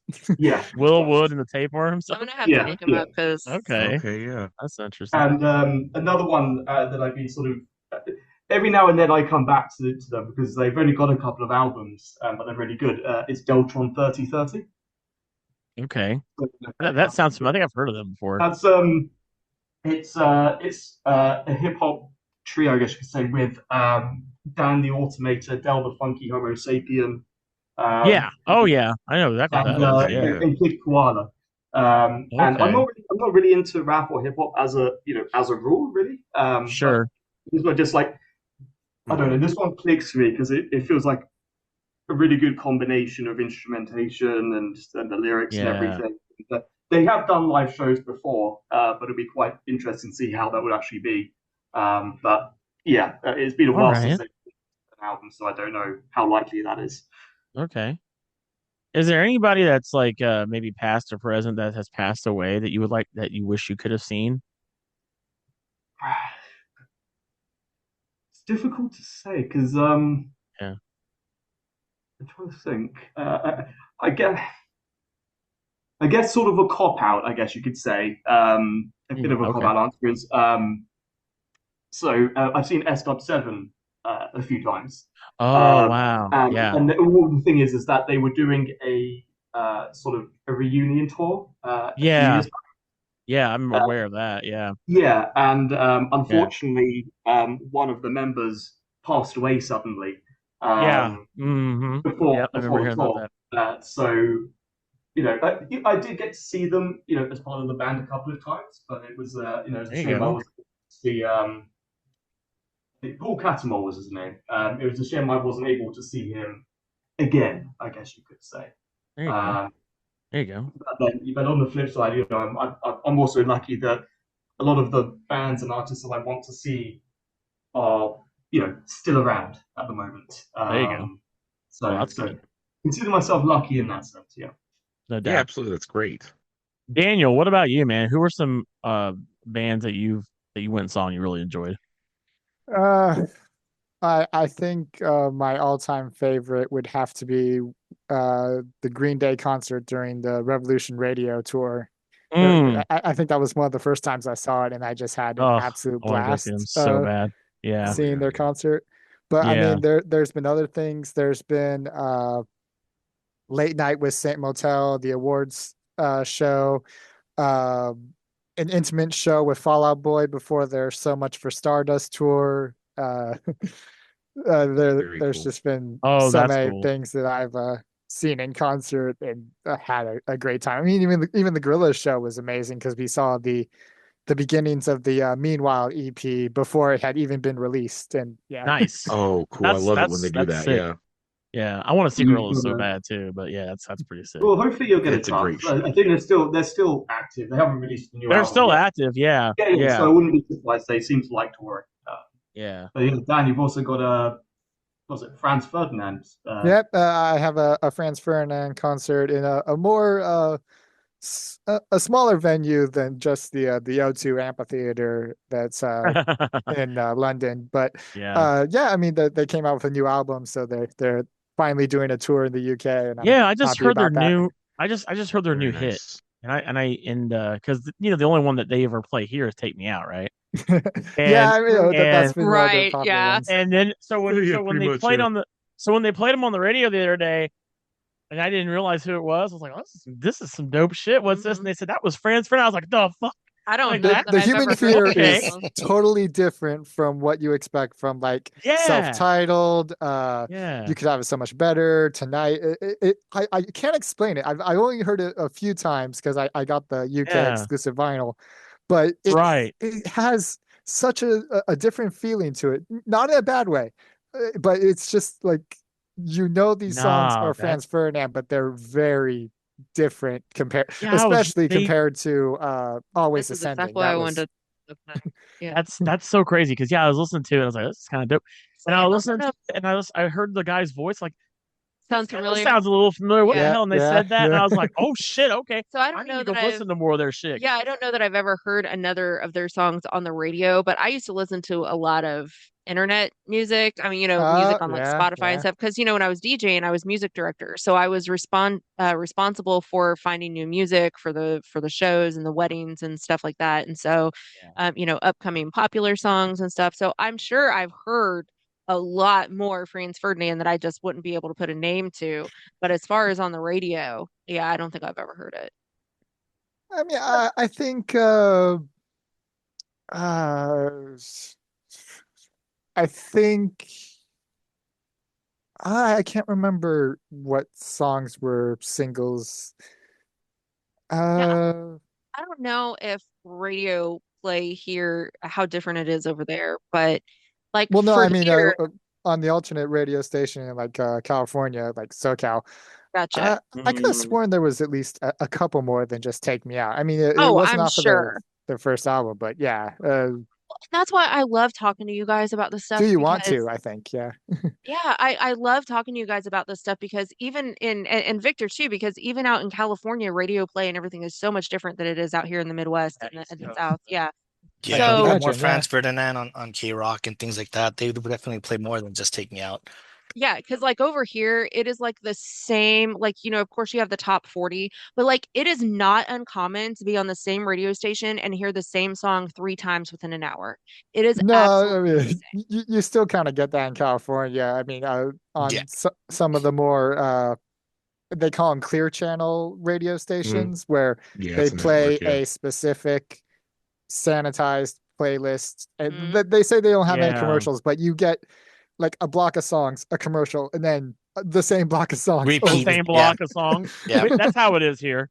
Yeah. We have those. We have those here. Whereas you're just you could go get dinner and then come back and you're like, oh, I just heard this like before. 30 minutes ago. Yeah, like it's the Yeah, same shit. yeah. What are some artists that you want to see that you haven't seen yet? Absolutely would be My Chemical Romance. I got Ooh, Yeah, tickets good for one. their Yeah, I like this, revival man. concerts back when I was in California, Yeah. but circumstances led me to London instead, so I wasn't able to make it. Yeah, that's a good choice. I would love to, I know they just got back together like about a few years ago. Gerard I and mean, they're doing the something to the They Black they Parade did that. tour. Yeah, They I think did. they're playing the whole album, the Black Parade album. I think that's what they're doing. I think my kid the got whole tickets to that. Okay, yeah. Yeah. yeah, I would love to go Yeah, see because My Chemical Romance. they did the was it when we were young tour? Yeah, they did Long when we were festival. young. I When we think were last young. year or something. Yeah. Yeah, something like that. Yeah, My Chemical Uh, Romance, I want to see them really bad, but yeah. Yeah. Who else? Is there any other artists you haven't seen you want to see? I mean, I would have a lot of fun at a Will Wood show with Andrew as well. I mean, a lot of his music is very quirky, very like you said, Okay. very neurodivergent. Neurodivergent. I already looked him up and Believe me, added him to my if list you've to gone listen to. to r/weird Spotify playlists, Oh, scroll that's to a the thing? comments and you will find a Will Wood song just Okay. because that's how weird he is. Okay. There's always something that fits the occasion. That's awesome, man. What about like any that have like passed away that you won't get the chance to see? I mean, like you said, I would have loved to seen Linkin Park with Chester Bennington. I think I Yeah. heard about him, or I heard about the band performing in the autumn this summer before he passed away, and I wanted to get tickets to that show. I knew I Yeah. wanted to see it, but yeah. Yeah, man. Uh, There were there were a few times when I lived in Indianapolis and they were there and it just Yeah. it never lined up, right? Like it I never was gonna say never lined up to go. I've been to two Linkin Park headlining shows, but never saw Linkin Park. Never like because I wasn't really into them then. Like Yeah. for a while I was just kind of like, no, that's not my. It wasn't until like later on that I started getting into them. Yeah. So Yeah. like I went for the other bands, and then when it was Linkin Park, I left. Oh my gosh. For I the mean, first one, I And Chris, understand, I but came for Chris whole- Cornell. You know what I mean? Yeah. Because Chris that's Cornell fine. was opening up, Sing and I was Chris I like, mean, Cornell, that makes yeah. sense, yeah. I'm here for Chris. And then Yeah. the second time I went, we ended up not actually ever going in because we were like set up a tent to camp out, like me and a few friends at the little like field across the street. There's like a little campground right across from Deer Creek. Yeah. And so by Oh, the yeah. time we set up the I'm tent, familiar. we were like, let's just sit here and listen to it. You know what I mean? Because we hadn't bought tickets yet, and nobody wanted to like actually go in there anymore. We were just like, let's just sit here and listen to the show. It was like Snoop Dogg, I think, was on the bill too. Nice. And so we listened to the show from the campground. But nice. Yeah, I never actually. One person that I also want to see that I've never seen before. They're not. I know. I know. I know. There is I want to see Teddy Swims. I've really gotten into him a lot in last year. I love like The Door, Lose Control, and other stuff. And he's also done a lot of covers of other artists too. Yeah, thanks for that. And I want to see him so fucking bad because he just has like such an incredible voice. Like he's done like he covered like Tennessee Whiskey, Chris Stapleton. He's covered Don't Stop. He's covered Journey.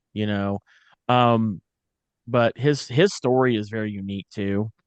He was in prison for a long time, and he did a lot of he was really heavily into drugs and alcohol and stuff. And he really cleaned himself up, and he's just such a talented guy. I listened to he put the part two of his first album just came out the other day, and I listened to the whole thing. I was like, okay, some really good songs here too. But that's a guy I want to go see so bad. I have a coworker of mine who has been sober over a year now, and she likes him a lot. She listens to him too. I mean, like he's very relatable to for a lot of reasons. Especially what's the name of his album? Something about therapy. Yeah, I forget. It's something about therapy. Yeah, it's amazing. He's very open about his mental illness struggles, and I should say mental health struggles. But yeah, his album is called I've Tried Everything But Therapy. Yeah.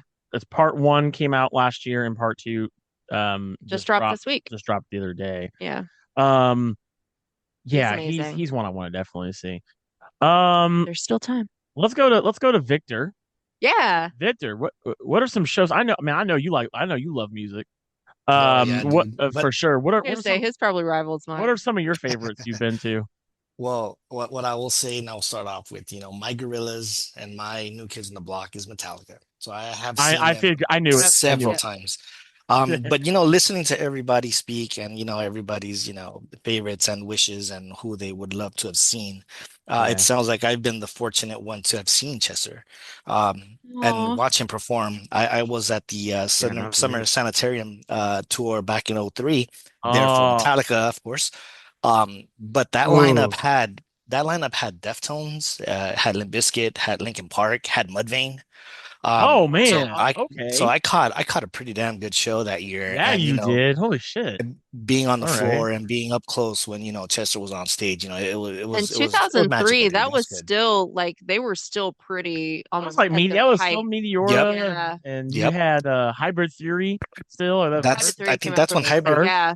Yeah. So it was, awesome. I was fortunate enough to catch them, and so it was good. It was real good. But like I said, Metallica has always been my go-to. Those are my guys, and all the other bands that I've seen were pretty much because of them, like Volbeat. Most recently was Mammoth. I did catch Pantera post, the Darrow brothers. Things of that nature, and it's always been a good show. This is like Bryce said, man. Metallica puts on a really great show, but there's been some people that put just as good a show, dude. Like Korn. I will never say enough of Korn. Oh yeah, and the show. I love to see Korn. 5 or 6 times. The shows they put on are just fucking amazing, dude. They're just so fun. It gets everybody riled up. It's good stuff. Yeah. Well, man, can't see enough of that. I saw them on the Family Values tour when I was a teenager, and then I saw them like 4 years ago, and they sound exactly the same. You know what I mean? Like nice. they have aged very well. Like their sound is awesome. That's awesome. They don't sound like they're losing their, No, they haven't lost their chops at all, dude. They sound great. But if I have to say one of my favorite shows, dude, it has to be the most recent one. I went to go catch Metallica at the M72 tour where they had 2 dates, different set lists each. And that's more of a sentimental thing for me, man, because this show hits all the buttons, man. Who you want to catch before they stop playing, before Yeah. something happens to them. So my goal there with the M72 tour was I'm taking the kids, I'm taking the family. We're gonna get 6 tickets and we're gonna go to both shows, and that's gonna be my, let's catch these guys before these old fogies decide to say, you know what, we're done, we're over, we're not going to continue. I mean, they're up there in age already, and I'm pretty sure they're going to stop touring sometime soon. Yeah. But it was great because I got to watch them play Orion live. I mean, who gets to see that? So oh, damn, okay. So we got to see a lot of cool stuff there, and it was over at SoFi, and because the set list was different for both shows, it was like 2 different shows, even though it was the same band. So that's amazing. When you have a discography that long and that big and that massive, to be able to do 2 shows, 2-3 hours long with completely different songs for 2 nights, that's just amazing. So that is just something that I thought was great, and that one I will definitely hold dear forever.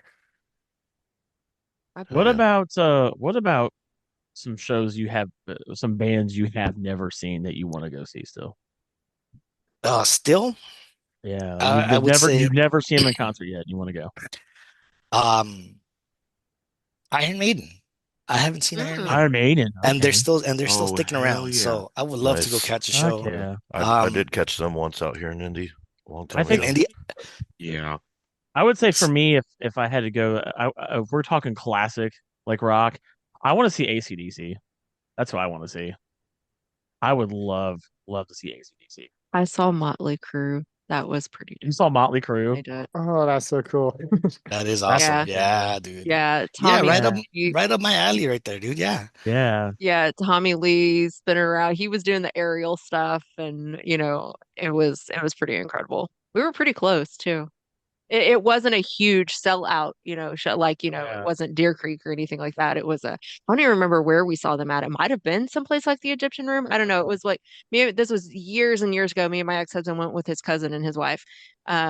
So I don't remember a lot of details, but that was pretty cool. So we're talking about concerts we haven't seen with Victor right now, and okay, this is going to be completely opposite from what I know you like. Because this is something that I don't go out of my way to listen to this person, but I know all their songs. And they just had a real massive tour they did for about 2 years. I would actually would have liked to have gone to the Eras tour to see Taylor Swift. I was just thinking about it. Yeah. Like I know. Yeah.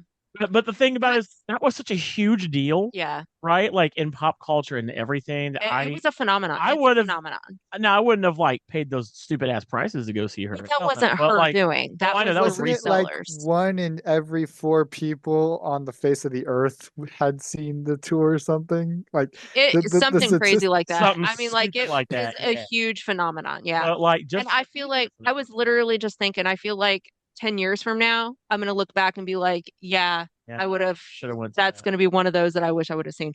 So one of the shows that one of the artists that I wish I could have seen hasn't passed away, but I do not ever see them going back into the music industry for very, very good reason, is Britney Spears. I wish with all my heart and soul that I could have gone to see her when she was in her heyday. Yeah, like so fucking phenomenal. I mean, just an amazing, so much more amazing than people give her credit for. The media has done her so dirty. And there's been a lot of, behind the scenes videos, and snippets and everything come out, in recent years. And she had so much more say in her later albums and stuff than I just she's fucking incredible. And my heart breaks for her. And I just would have absolutely loved to have seen her in concert. Yeah, I would have went. It's funny you mentioned that, Raven. I actually caught Britney Spears. we caught her over in Vegas, and you would never believe that because my wife and I, we have such a wide range of musical tastes. Yeah, we do too. Yeah, so sure. we'll never say no to a live concert. But when some of our, whenever you see some of our old, our growing up peoples that we loved to listen to Yeah. back in the day, we'll jump on it. And she was in Vegas a handful of years ago, so we went to go Yeah. catch her show. And then that's exactly what we went to go do. And it was crazy that night because that night we literally drove into Vegas that night, caught her show, drove back home. So So we Victor were just literally sent Nice. Victor just sent in our group chat a picture of Brittany. Yes, I did. Raven's all teary eyed. I am. I'm like I'm tearing up because I just incredible. Yeah, that is definitely one person that Was she just as good in person? She was good. It was a good show. It was fun. It was a little bit out of my element only because again I'm the more heavier guy here, but sure, absolutely. But my wife loved it. The crowd was great. I was the camera guy, so I was taking pictures left and right. Hell yeah! So I have a handful of this, and I caught those memories for us, to look back on. It was great. It was good. It was fun. The Vegas residency is weird too because this was when she was during her doing her conservatorship, and she was not allowed to sing live. So everything that she did was lip syncing. For that, for the most part. I don't know if you realize that or not. Yep, so yes, I did. She was so she was actually very limited on what she could do during that time because of her. It's so fucking awful. I hate that shit. Yeah, I know. That's why my heart breaks for her. So it's all right, y'all, I gotta head out. Thanks, Bryce. Thanks for hanging out with us, Bryce. Yep, I gotta get to work. Yep, we'll see you on the next one. Have a good day. Yeah, we'll see you. But yeah, it's yeah, man, that's really cool and kind of sad that you saw her during that time because I think that was actually her last hurrah was during the during the Vegas residency. I don't know that she did anything after that. No, it was very theatrical. It was a lot of movements, a lot of dancing. I like the picture I sent with the guitar. It was a lot of that stuff, which is why I thought it was great because it was definitely something that she, really put herself out there to try to entertain. Sure. Exactly. Yeah. And it was something that I thought was pretty good. It was great. It was fun. So it was when you mentioned it, I was like, we did get a chance to catch her. So that was pretty cool. That's incredible. So on a more lighter note, we went and saw I'm looking at Raven's got a whole ass list here. I'm just gonna talk about all of them. I know. I'm picking ones that we've seen together so we can talk. I know. One that was really cool that we went and saw last summer, which is not one that that one. Is that what you're gonna talk about? It is not a band that I would. I mean, I did go out of my way to go see him, but we did, yeah. It's who Joel Buckley came back the same night. It's who's in the band. We went and saw Keanu Reeves' band Dogstar. Yeah. That was pretty cool. At the fairgrounds to see him kind of shredding out, and they were letting just people walk right up to the stage and take photos. So I got some really awesome photos of Keanu. Yeah. Playing. And for me, that was cool for multiple reasons. Obviously, Bill and Ted, Wild Stallions, just kind of, I'm like, I kind of got to see the Wild Stallions a little bit. I still have never seen that movie. I mean, they did beat Primus in the Battle of the Bands 1997. So take that as you will. That is true. That's true. I believe it. But seeing Keanu up there was cool. And they're good. Oh yeah, they are a good band. That was a fun one. Another one that I also really enjoyed, I know you've also seen him, Raven, is you touched on him a little bit, was I loved going to Fall Out Boy. That was a fun ass concert. I saw them when they were on their Folie à Deux tour. Not their best album. Definitely underrated. definitely not their best album. I would love to see them again though, since they came back. Because remember they went on a hiatus for a while after that album, then they came back. So I definitely want to see them again now with all their newer stuff they had put out. But man, it was just so cool to see a lot of their their hits, like Sugar We're Going Down and all that. That was pretty sick to go see them. A few years, I think around COVID, there was the Hella Mega tour, which was like a joint tour between it was Fall Out Boy, Weezer, and Green Day. Oh, one more that I saw that was really weird. Then we'll give Raven a shot. Was that too? I thought that's who you were going to say. No, this isn't even on your list. Oh, okay. Does anybody here know who Mindless Self-Indulgence is? I've heard of them. Yeah, I've heard of them, but I don't know who they are. I know a couple of their songs. Yeah. So I actually went and saw them at the Egyptian Room in Indy at the Mirage, and that was something. That was a little. I gotta say, a little outside my league of what I'm used to. But my friend at the time, we were They had one song that got really popular on the radio. I forget what the fuck that's called. They had But a radio-friendly song. They had one on here in the States. It was one. And my buddy Matt and I, we got so fucking into that song, and then we started listening to their music, and then we found out they were coming to town, and we were like, all right, it's just them. You're not seeing anybody, it's just them, and they do some wild shit up there. Well, a weird crossover just with what we mentioned earlier in this episode. They did a really interesting cover of Tom Sawyer by Rush. Or their own. Really? No, I wouldn't really call it a cover. Their own version of it, I guess you could say. Okay, I have to listen to that. But that was a good show. I mean, oddly enough, that was fun. And then Raven and I went and we saw Little John. That was cool too. Yeah. We saw Little John. They did a not this past summer, but so it would have been 2023. It was Juneteenth. Yeah. Is a thing we celebrate here. And so they had they do a lot of they've started doing free concerts every year. And so they had a concert at the river. It was on the Ohio River, and they have a stage that floats on the Ohio River that you can go and watch concerts at. And they had Little John, and man, he had a massive turnout. That was cool as fuck to go hear him. That was cool shit. We opted not to see In Vogue last year because we had already seen them a couple of times. Little John was fun.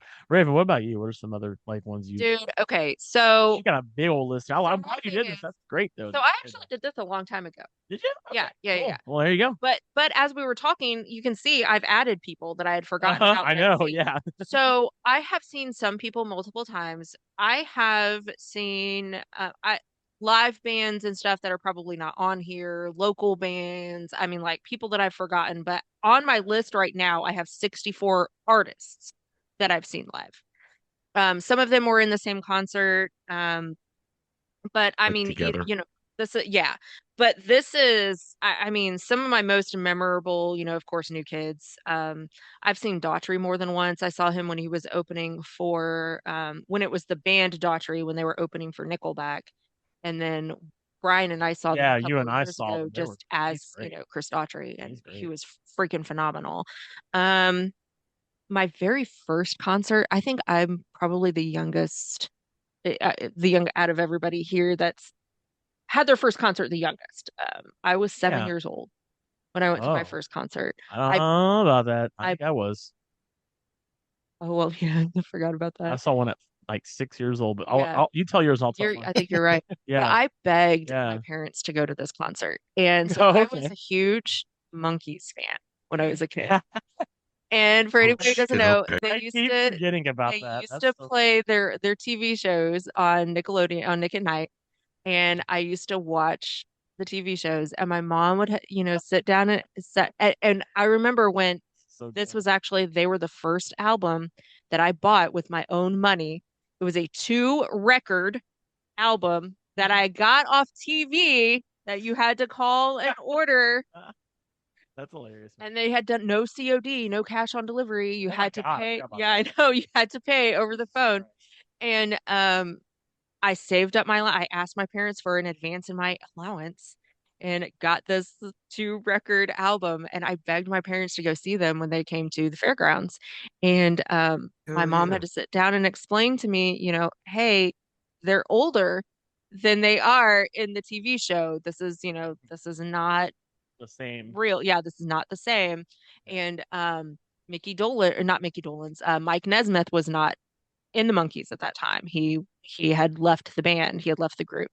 And so it was just the 3 of them, Davy Jones, Mickey Dolenz, and Peter Tork. Peter Tork, yeah. And came so close to touching Davy Jones' hand.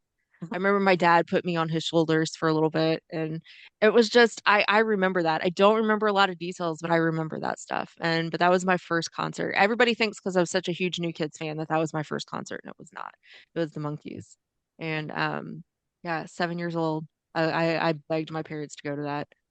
And my mom didn't think I was going to have a good time. I had a blast. So my very first ever concert was not one that I begged my parents to go see, because I would never. I think maybe that's why I forgot you had gone to it really young, because you didn't want to go. Was I don't even know if anybody knows who the fuck this is. I'm sure they do. I went to see Tanya Tucker. Mm-hmm. She's a country artist. Yeah. not someone I would go out of my way to beg my parents to go see. Crickets. Yeah. Well, you have to understand, like I grew up in a home where he was almost exclusively listened to country music almost all the fucking time. And so music and I did not have the best relationship when I was a kid. Because like all I heard was Alabama, the Oak Ridge Boys, and fucking Clint Black and Garth Brooks, which Garth Brooks isn't bad. But like God. I listened to everything. My parents were so awesome. It was just so much stupid, boring shit. The only time I actually heard good music was on the bus to school. And that was it. That was it. Because, I had parents that like, we don't want you listening to rap or But see, what's so funny? Secular music, because I grew up in a religious home. Secular music. What's so funny is that it wasn't about the quote unquote secular music for my parents or me, but I still was not allowed to listen to like mainstream radio. And they didn't have Radio Disney or anything like that when I was a kid. But I was not allowed to listen to mainstream radio until I was probably like eight years old.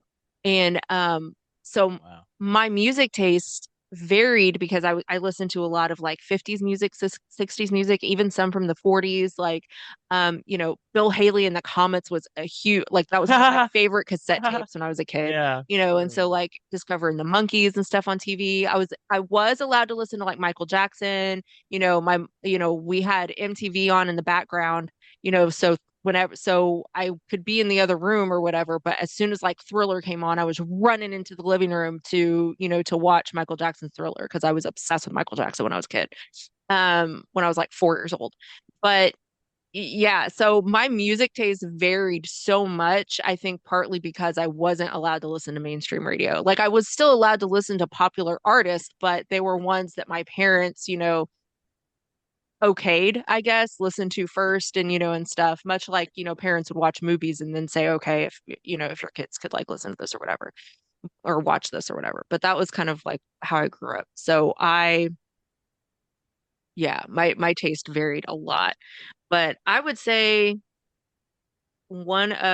aside from Britney Spears, I was very not being able to see her, but I was very fortunate to see, like, I saw Stone Temple Pilots with Scott Weiland before he passed away. Oh, hell yeah. That was another one for me too. And that was a free concert at White River. That's amazing. And that was kind of last minute. I saw that they were coming and I got a big group of people together. It was like, okay, they're here tonight, or it was either tonight, that same night or something, like, let's go after work or whatever. And I got a big group of people together. And that was just an amazing show. Me and my friend Jenny actually got like up to like second row, and there were a couple of guys in the crowd that put us on their shoulders and stuff, and so we actually this was like, of course, years ago when I was tiny, and we got to see them up close and personal for a while. It was really cool. I got some really cool video and stuff of them. I think another one that I was really glad to see before he passed away was Chris Cornell. I got to see him, and he was opening for Creed. It's a great one. I didn't get to see Chris Cornell. I still would have loved to have seen that. Him, Chris. I would have loved to have seen him. Yeah, Chris, Lane Staley, and Scott Weiland. Those are the guys I would have loved to have seen. Oh, I missed all three of those. Oh, Scott was incredible, dude. It was, he was very, like tall and lanky, and just the way he moved in the, I mean, like he moved in person like that. He was just, very I've always fluid. wanted him to play Ra's al Ghul in a live action Batman movie. I feel like he looked exactly like comic book Ra's al Ghul. I can totally see that shit. Yeah, for sure. Yeah. So fun. Another one that I'm really glad I got to see before one of them passed away, saw Digital Underground. Really? Yes. I did. Whoa, that's kind of cool. Me and Marina saw them in Purple. And I got to see, we actually met Money B. Oh, nice. Yeah, we got a picture with him. Cool. But we didn't get to meet what's his name? Oh my God, I can't think of his name right now. I can't either. But yeah, Shakti. Yeah. I think for groups I want to see concerts I want to go to that I haven't been to yet. I definitely want to see I would love to see Eminem. Same. Yeah. I know he's still doing his thing. Although he's in more of the twilight of his career. I would have loved to have seen him, back in the day, but I still want to see Red Hot Chili Peppers. I always liked them. It'd be kind of cool to see, I would not them have as well. As a Red Hot Foo Fighters is another group I'd love to also see. Oh yeah, I'm kind of surprised none of us said Nirvana, but yeah. I always wanted to, I never really got into Nirvana, but I've always liked Foo Fighters. Isn't that weird? But like, Yeah.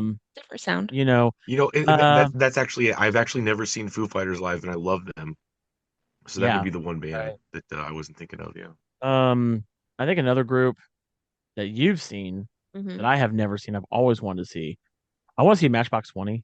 Oh my gosh. I've seen Rob Thomas. I love Rob Thomas, and I solo, and I've seen Matchbox 20. Both with Counting Crows. I've seen Counting Crows multiple times. I would love to see Rob Thomas, for sure, and of course Matchbox 20. Who else, man? I'm sure there's a bunch of others out there. I just can't think of off the top of my head. I think Imagine Dragons would be pretty cool. Oh yes. I love the Imagine Dragons. I would love to see Coldplay. Oh yeah, Coldplay would be pretty sick. They are one of the bands that I absolutely love their music. But I just would listen to them on Spotify. I wouldn't listen to albums in a row or anything. So I couldn't tell you what songs are on what albums when they came out or anything like that. I love Coldplay. I love his voice. I love their sound. I love them. They're probably one of my favorites that I don't know a lot about, if that makes sense. Yeah. Yeah. Well, guys, what? I didn't get to talk about my bands that I want to see. Like my absolute want to see before I die. Bestow upon us. Before I die, this is the one that sparked the entire conversation around this. Is that I saw that they were going on tour again, and they're not coming anywhere too close, but close enough. We're going to see Nine Inch Nails. Oh fuck yeah! Oh fuck! Oh nice! Oh absolutely! Oh my god! I want to see Trent Reznor. Yeah, dude. Yeah, they just announced a new tour, and without a doubt we're doing that. And one band that I kind of regret that I didn't go. I didn't have tickets, but I would have driven the 3 hours by myself. But I was young, and my parents were worried, and my husband was worried, not Brian, and so I didn't go. And I really wish I would have seen 30 Seconds to Mars. So those are my top two. Yeah, those are my top two bands that if I don't get to see 30 Seconds to Mars, it wouldn't be the end of the world.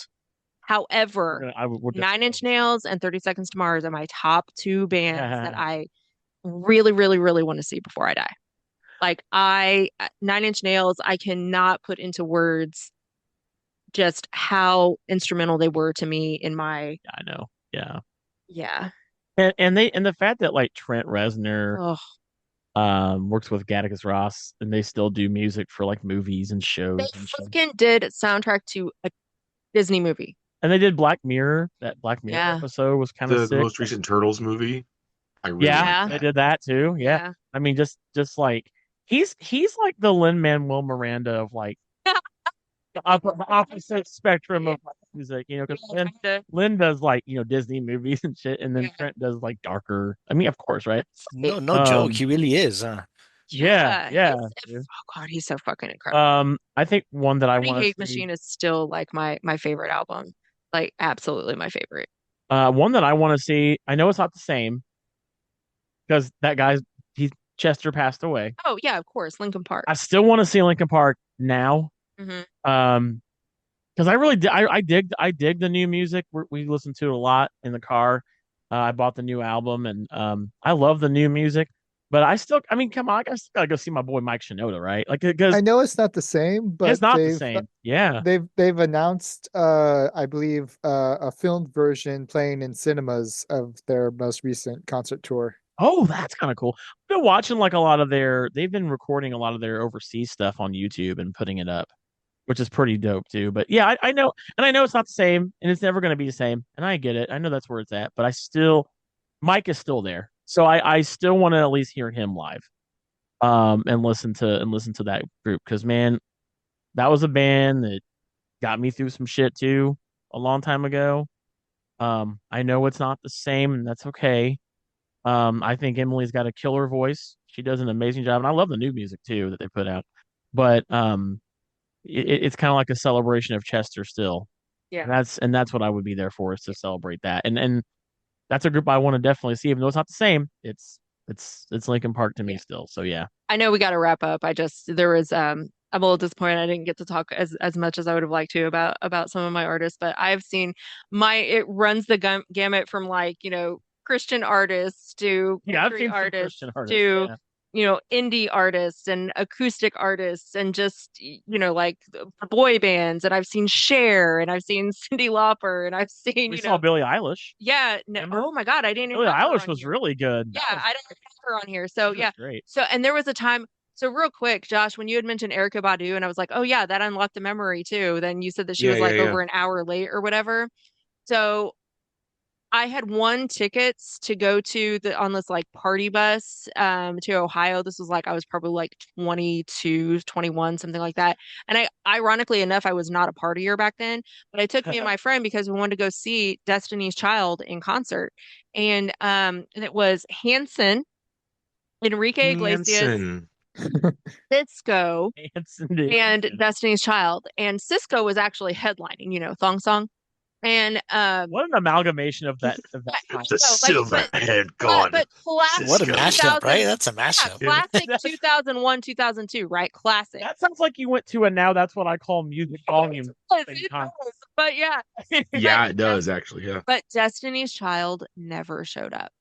They never contacted anybody. Oh, never. No. Oh yeah, that really sucks. This was when they were starting to, I think, have issues or whatever. But they were getting to be known at that point as like divas and like hard to work with and high maintenance and stuff. Yeah, they never showed up.